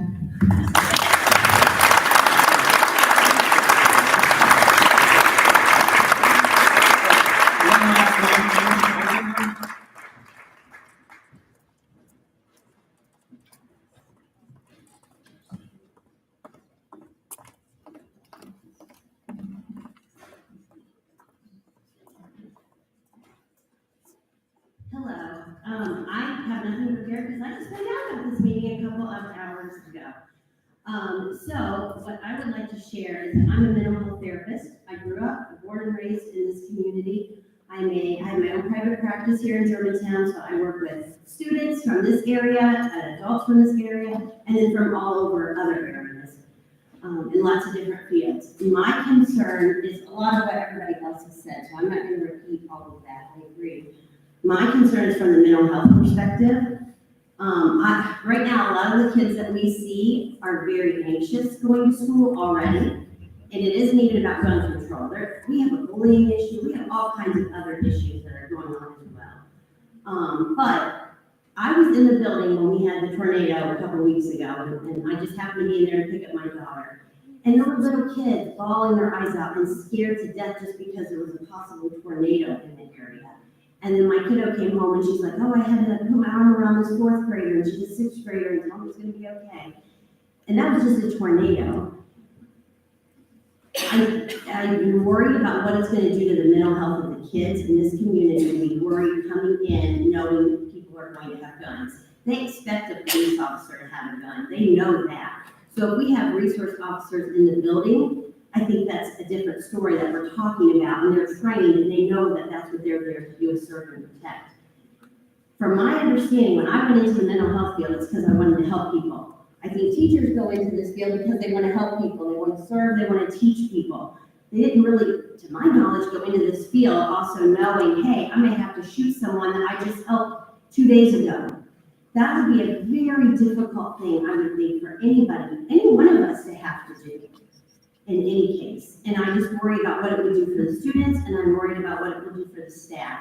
I know they've talked about the stress, so I'm not going to go on about that, but I am concerned that we are asking teachers who came into this profession because they want to teach to now also add on making sure everybody's safe. They already do that as best they can. You guys have instituted ALICE training, all these things that are super helpful, and I'm glad that we have those. But I just think our best bet is to be somehow coming up with money to have the officers in every building all the time, instead of worrying about arming the teachers and putting the money into the training that that's going to take, and where to put the guns, and who's going to be accessible, who's going to have that information. There's a lot of things that go into play there. But I just worry that that's too much for our staff that we have. We have really great staff. We have a really good community. And I worry about how that's going to affect the kids and their mental health. So I think this is a lot bigger than just a quick one-night decision. And that's it.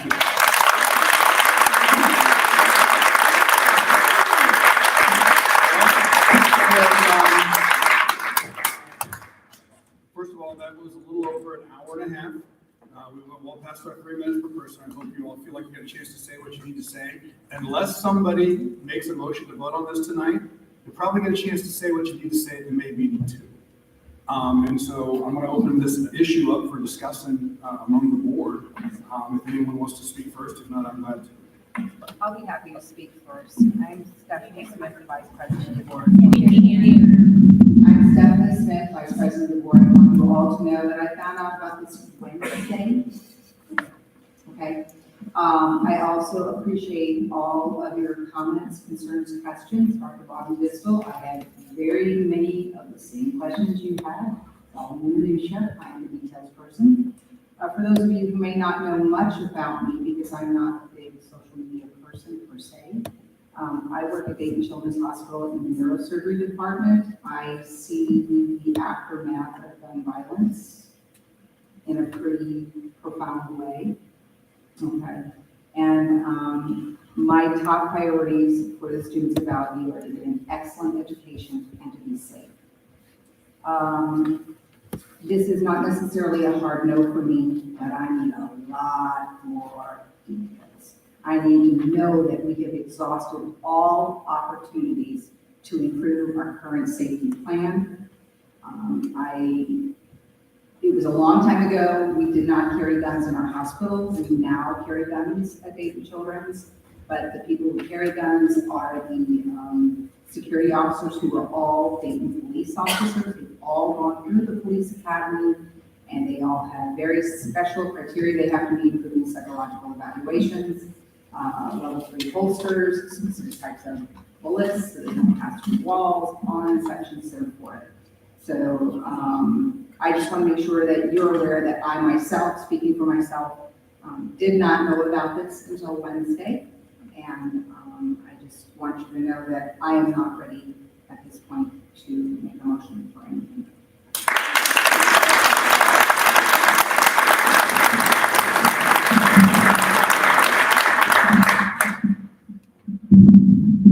Well, we just had a meeting on Monday. I found out about it on Wednesday. The board of 5. To my knowledge, no one but Rudd called this, Mr. Tim Rudd called this meeting, and we just had a meeting on Monday.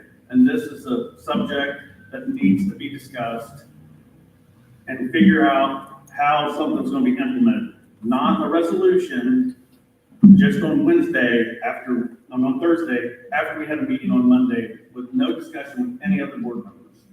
This is absurd.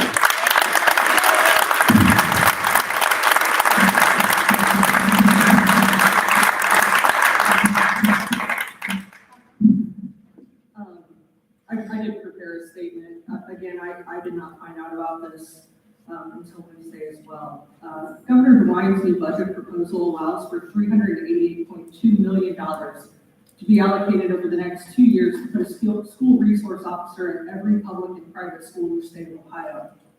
Valley View, in particular, is slated to receive $169,946,000 in fiscal year 24, and that same amount in fiscal year 25. Currently at Valley View, we have one full-time school resource officer and another part-time officer that share the responsibilities between the 4 buildings in our district. Instead of this politically motivated and divisive resolution suggested by Ms.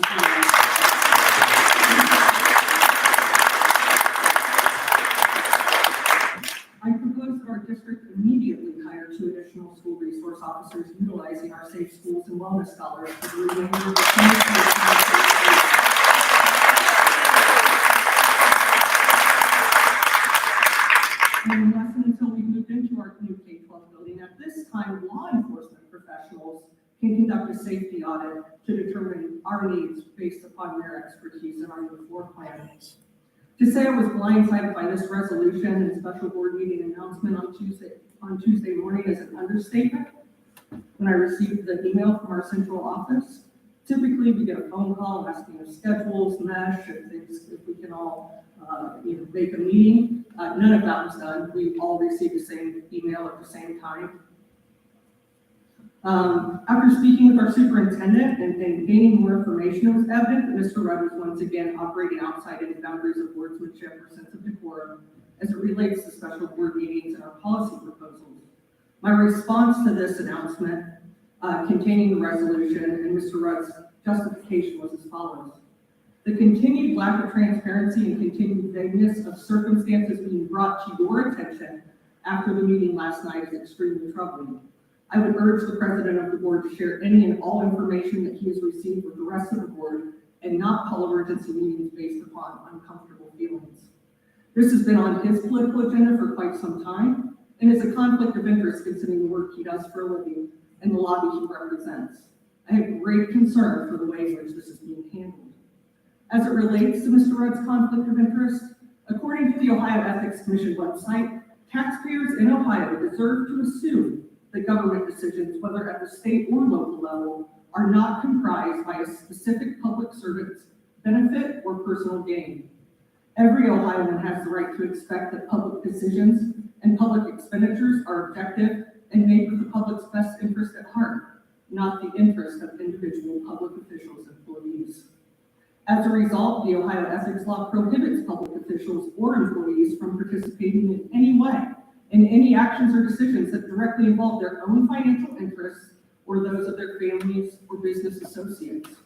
At the conclusion of this meeting, I will be filing a complaint with the Ohio Ethics Commission concerning this.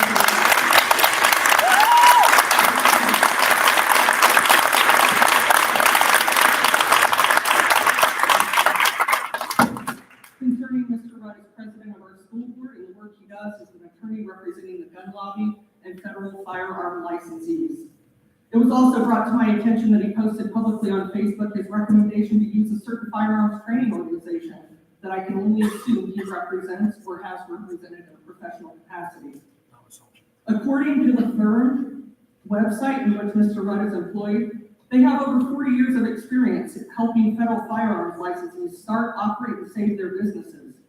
We handle your business's details, large and small, from federal firearms licensees' applications to audits, trainings, litigation, and problems with the highest levels of the ATF. Turn to the seasoned federal firearms licensees professionals with the knowledge and experience and ability to actually do what we say we do. We've spent decades defending the industry and also have real-world experience as gun manufacturers, importers, and exporters. We have spent decades defending the industry and also have real-world experience as gun manufacturers and importers and exporters. I am extremely thankful for all of you that have attended tonight's meeting. I continue to be extremely disappointed in the way in which the president of the board uses our district and our community for his own personal political gain.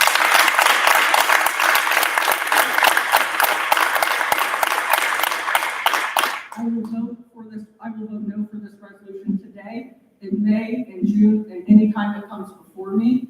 I don't believe we need to think about it or discuss it. It's not the right answer, and it's not going to make our schools safer. Thank you.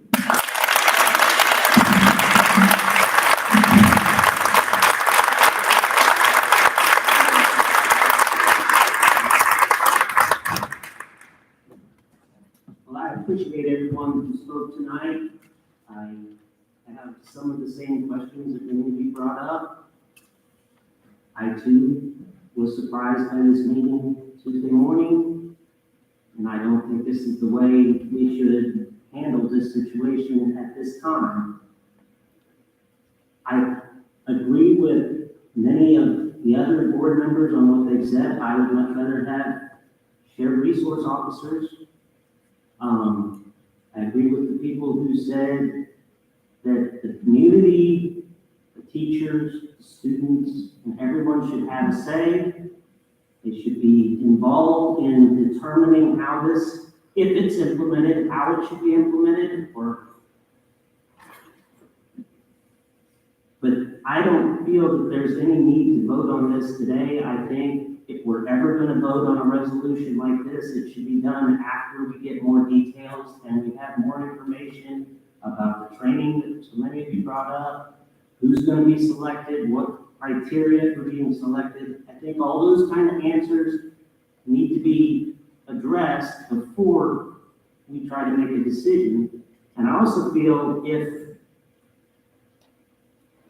we as a board and the superintendent can't convince the public that this is something that we need, then we don't need it.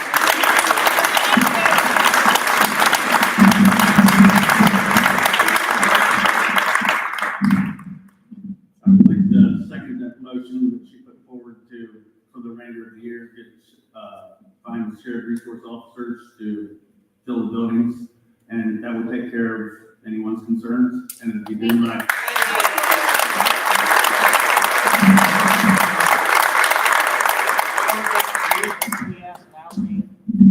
It is, I checked the numbers. I don't do anything without checking numbers. Well, the other question is can that motion to hire an SRO be put on a special meeting if that wasn't specifically designated? The answer is no. We can put it on the main meeting, Yes. or we can call a special meeting. I thought we were in such a rush to make our schools safe. No. That's Hold on a second. It's not a question of whether or not we'd like to do it. I'd vote for an SRO too if we can afford it. It's a question of whether or not our bylaws allow us to do it. So you don't know the finances to know that we were able to get zero justice? You just wanted to arm teachers? No, not That at makes no all. sense. Well, one, you're assuming a lot. No, I know the numbers. My point is, we can't vote on that tonight. My other point, So make it the case. my other point is that's a long-term expenditure that we're gonna have to deal with over time. And the other issue is, They get the- the other issue is, You were willing to pass tonight. did I make a motion to pass You said you were gonna. You said you were. it? I said it was coming forward for us to consider. As a matter of fact, I think I opened the meeting by saying we might not vote on this at all tonight. I make a motion to adjourn. I haven't spoken to my own resolution. Is there a second? We have a second. Are we going to adjourn before I even talk to answer the questions that people had? I think out of respect, we should let you have your say. Oh, no, we got a motion in a second. Call the question. Do we adjourn right now?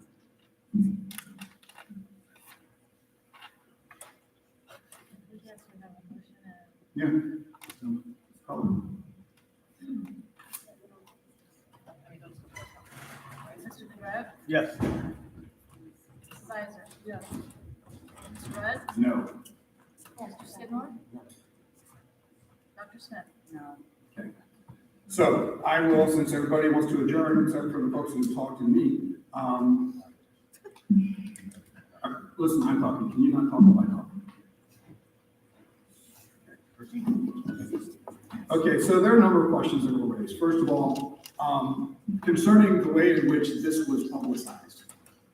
We do have policy as to how and when things need to be publicized. I don't like that it's not early notice, so I go to a forum that has 5,000 community people on it as soon as I decided that this is something we need to probably start talking about. Okay, so I did that on Tuesday, and guess what?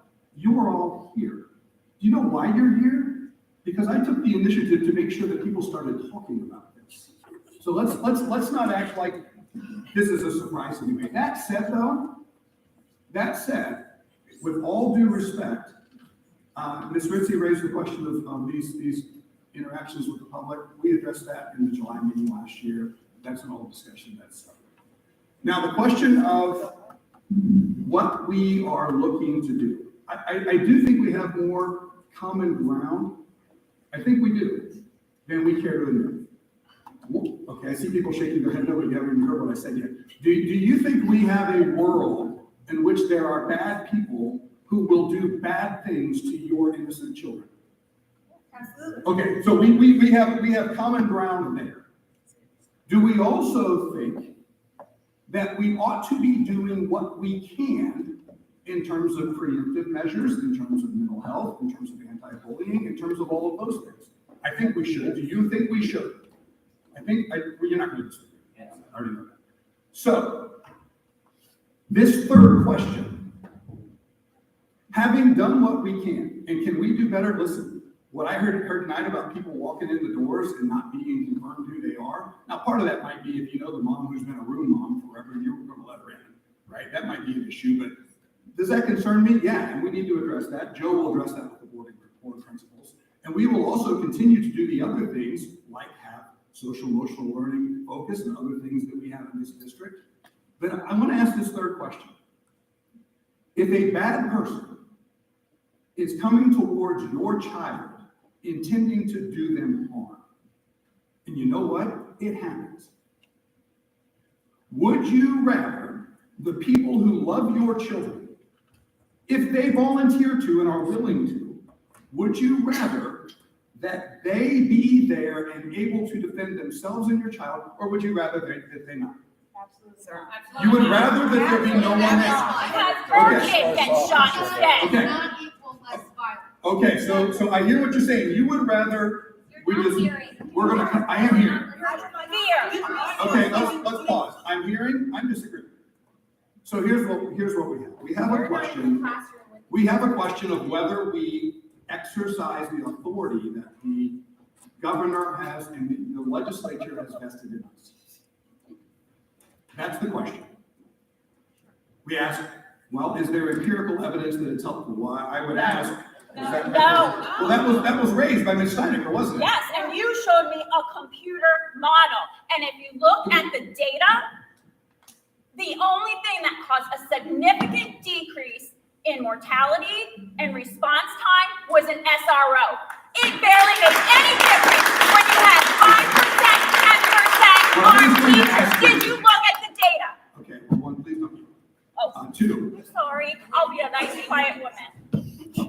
You know, it's not about your gender, I don't care about that. Bullshit. Let me please watch the language. We act with decorum here, I'll be respectful to you, you be respectful to me. Be respectful. And so I would respectfully suggest that anyone who has any background in statistics, as I do, that you would, I don't know why it's a joke to you, but that is what it is. That we would understand that there really isn't much of a sample size of armed schools and armed, and there's not. And so to say there's not empirical evidence is also to say that you're proving a negative without any sample. And so I'm telling you, the reason why I'm not taking that as a given from you is not because I'm dismissing you or your motives or anything. I just think that to say that there's no empirical evidence when there's no sample size is to say nothing at all. So now we have schools, listen, y'all had an hour and 40 minutes to talk. I'm going to talk now. We have school districts all around us who have been arming staff for years. Mad River Local School District has been recommended to us by some local law enforcement. So is Sydney Local School District. I'm asking Joe to go talk to them and find out what they do. My question was done overnight. And no, it wasn't done overnight. Now, I'll address that question too. I could have had this on the agenda on Monday. I could have. My intention was to put this on the agenda in May. Now, I'm a rational person. I know how it's going to be received if I call a special meeting to address something. Either I'm just an idiot who didn't think it through. Either that, or something changed between when I left the meeting on Monday at around 7 o'clock and when I woke up the next morning and interacted with the superintendent. I'll tell you something changed. I'm not going to get into the details about it, but we're not here because I just didn't think about it to put it on the agenda, which I could have done, and none of you would have been here if I put it on Monday's agenda. So I don't understand the backlash on this. With all due respect, we're here because we have reason why we need to start thinking about these types of things. So then the question becomes, if we authorize our superintendent to allow staff, everyone said teachers. You'll not see a thing I've written that said the word teachers. No, we have staff that aren't teachers. Yes, we do, sir, but. Yes, and so if we want to authorize Joe to allow staff to carry, according to the resolution that I initially proposed, he's going to have to come up with plans and procedures and rules. We're not the first district to have done this. Other districts have. We can learn from them. I would be disappointed in Joe if he came to me with anything other than well thought out plans and procedures. For example, we have first grade teachers. By the way, in my resolution, nobody's required to do anything. I hear people say that this is on their plate. How can you make them do that? I wouldn't. As a matter of fact, the way I drafted it, if they don't specifically go in person to Joe and say, Joe, I'd be willing to do this, then he's not even allowed to consider them. And so if we have a first grade classroom, I would think that good rules would probably be a lot different than, say, a custodian. Would probably be a lot different than, say, a principal. I would think that, for example. They have jobs to do during. Yes, they do. Yes, they do. And you know what you think about when someone comes through your front door, killing your kids? You don't think, you know what, I got jobs to do. Sir, One of the things that was it's all said. good. It's all I think. One of the things that It was is all I said. think about every day. One of the things that was said, Ms. Shade said this, and I know it said, and I know it's well intended, and it's taken that way. That we are not here as teachers to respond to violent situations. But you know what? When the violent situation happens, you don't get that choice anymore. You will respond. The question is, will you respond helplessly and the children behind you be as helpless as you are? Or will you respond and give yourself a chance? Now, if we're talking about, I think we all agree we would rather our kids not be helpless. Maybe you guys are being helpless. I'm not. Do you have active shooter drills at your job daily? Okay. Weekly, monthly? Are you accountable for your coworkers' safety?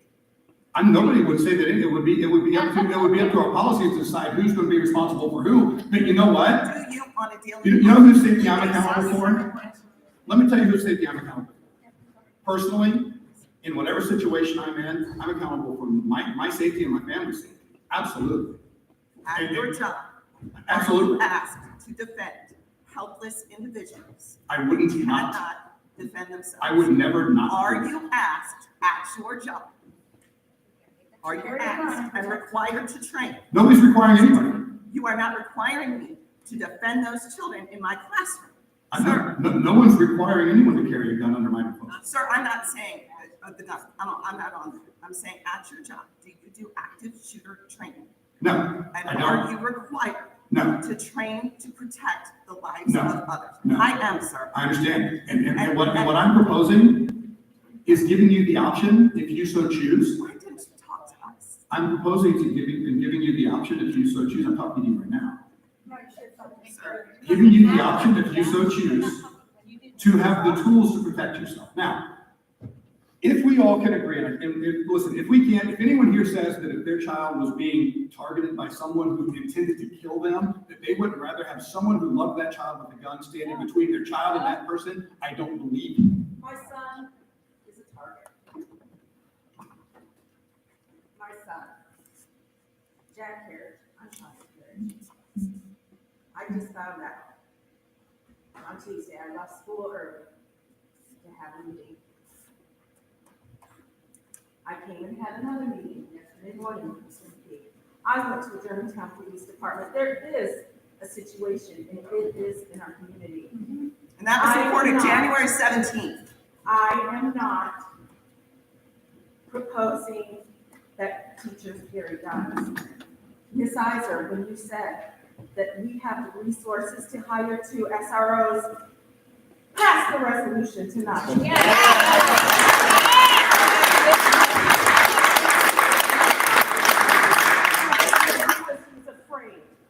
If you can't pass that resolution tonight, schedule another special meeting. And they are patrolling the perimeter of tennis matches because there is a threat. Okay, and my husband is at the tennis match because he is a bus driver. I feel for his safety. And no matter what you are saying, Mr. Rudd, whatever methods we have and can consider as board president of this community, do you not see that we care about our children and that you need to care and have more thought in putting this forward? We need to stop. We need to pass the resolution for the resource officers, and we need to stop this discussion and take it to another level where you involve the community, which you represent. So what we will do, when I'm finished addressing the questions that were raised and explaining why I'm continuing to push for this resolution. Just put it on your Facebook page. Well, no, I wish we could just work it that way. What we will do, as soon as we close this meeting, because if it's an emergency meeting, it can be called with less than 24 hours notice. At the close of this meeting, I will call an emergency meeting for 1 minute from now, and we'll address the SRO issue. Understand, that's a procedural nicety, but procedure matters, and so that's what we do. So, the question then becomes, dealing with the what ifs. I understand kids don't want to see guns. I get it.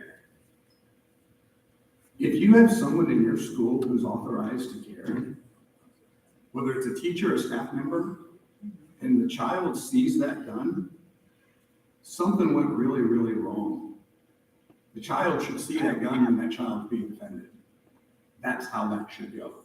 We happen to live in a time when the technology is dramatically different than it was 20 years ago.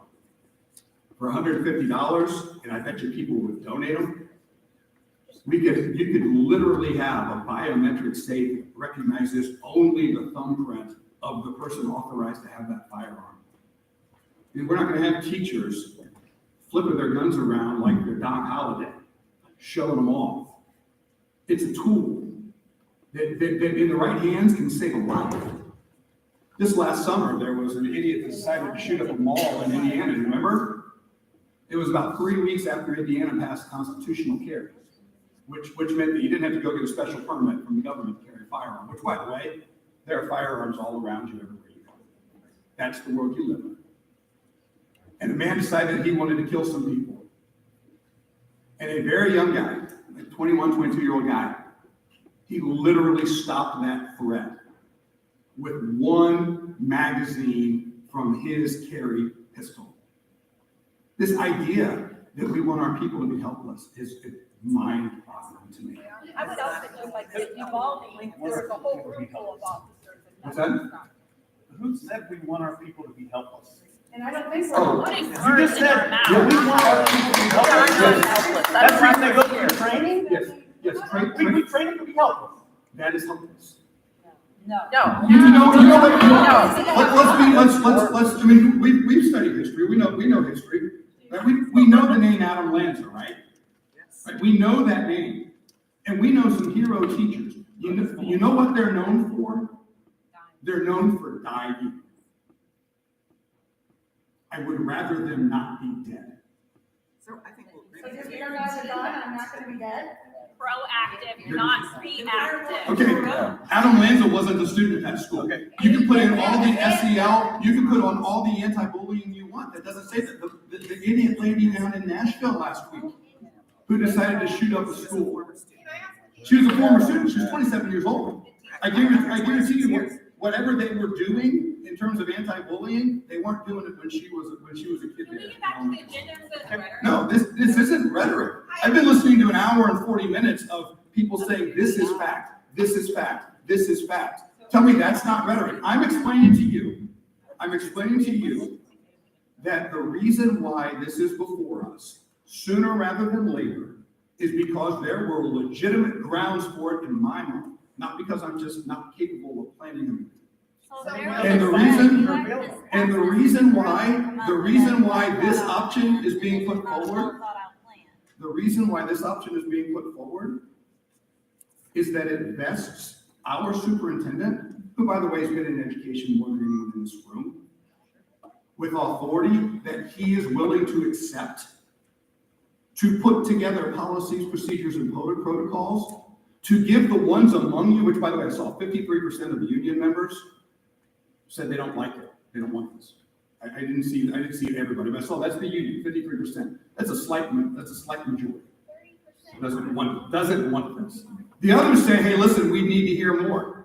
Well, part of this process in the next month is the gathering the information so that you get to hear more. No. Because if I wait until we do that, especially given the concerns that I had as of Monday night, that were in my mind legitimate concerns, if I wait, then all of a sudden now we're 2 months away from being able to implement this.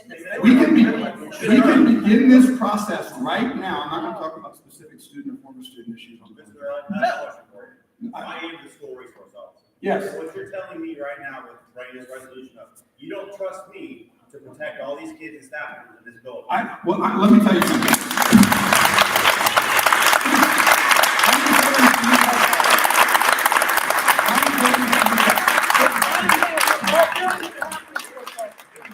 Here's the thing. If you're concerned with safety, if you're worried about how many buildings I have to cover, and which is two. Right. And I do it very well. And I have much respect for all the teachers here. And everyone. But if you're concerned about that, hire more resource officers.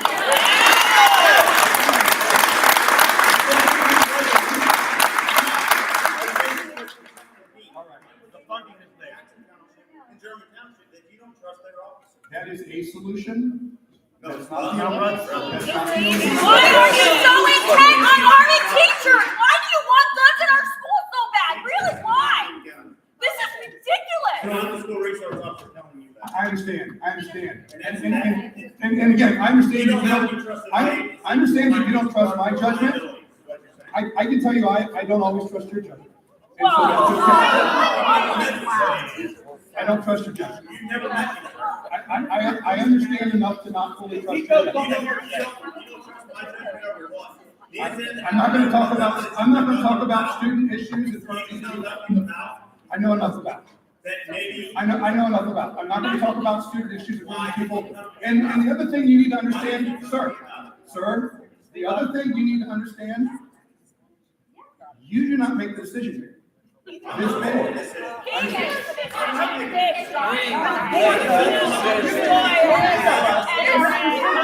I suggest a movement to adjourn again. This is not how we do this. This is not about winning or losing. This is about students and teachers and staff.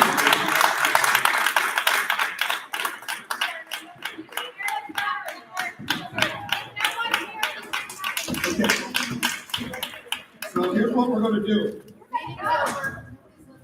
Well, I'm gonna adjourn, but apparently the two people that left don't wanna vote on the school resource funding that they literally just brought up.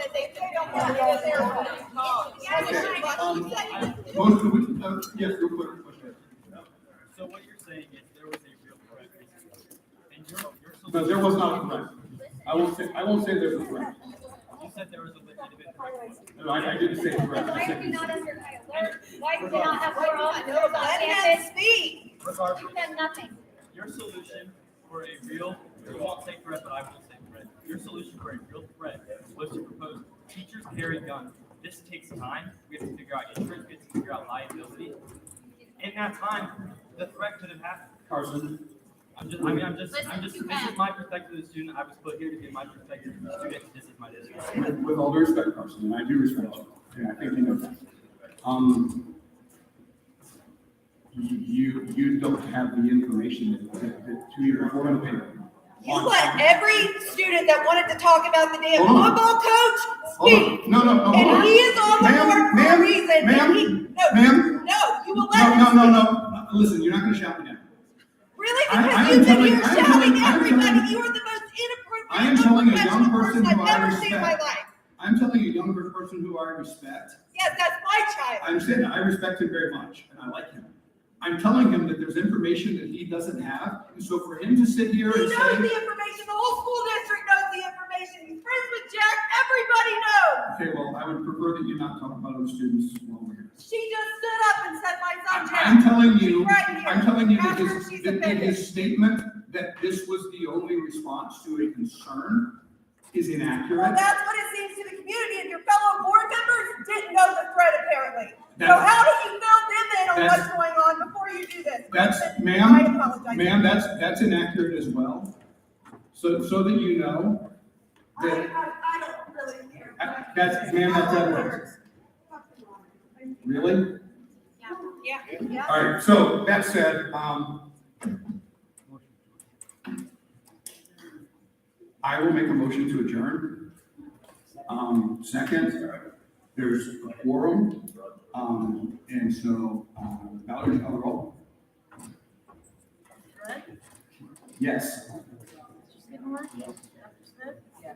All right, I'm gonna call a, emergency meeting, for the issue of funding school resource officers. And I gave notice of it earlier before Ben and Spencer left, which by the way is not the first time the two of them have stormed out of the meeting. And so, Valerie, give us the full, the treasurer's opinion on funding school, two additional school resources. Yeah, well, let's roll call. Yeah, you're right.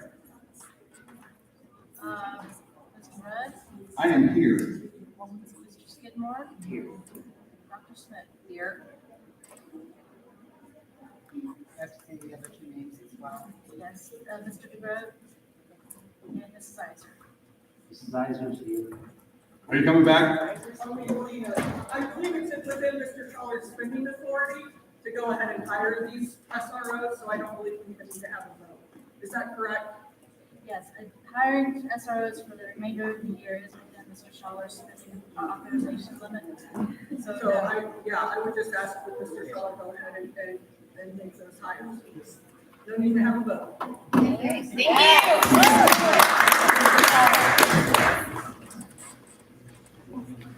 Motion to adjourn. Second? Mr. Rose, Mrs. Iser, Mr. Red, Yes. Mr. Skidmore, and Dr. Smith.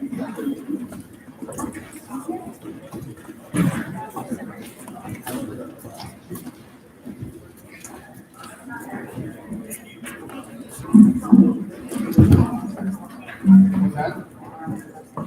No, I'm back. Are you getting minutes?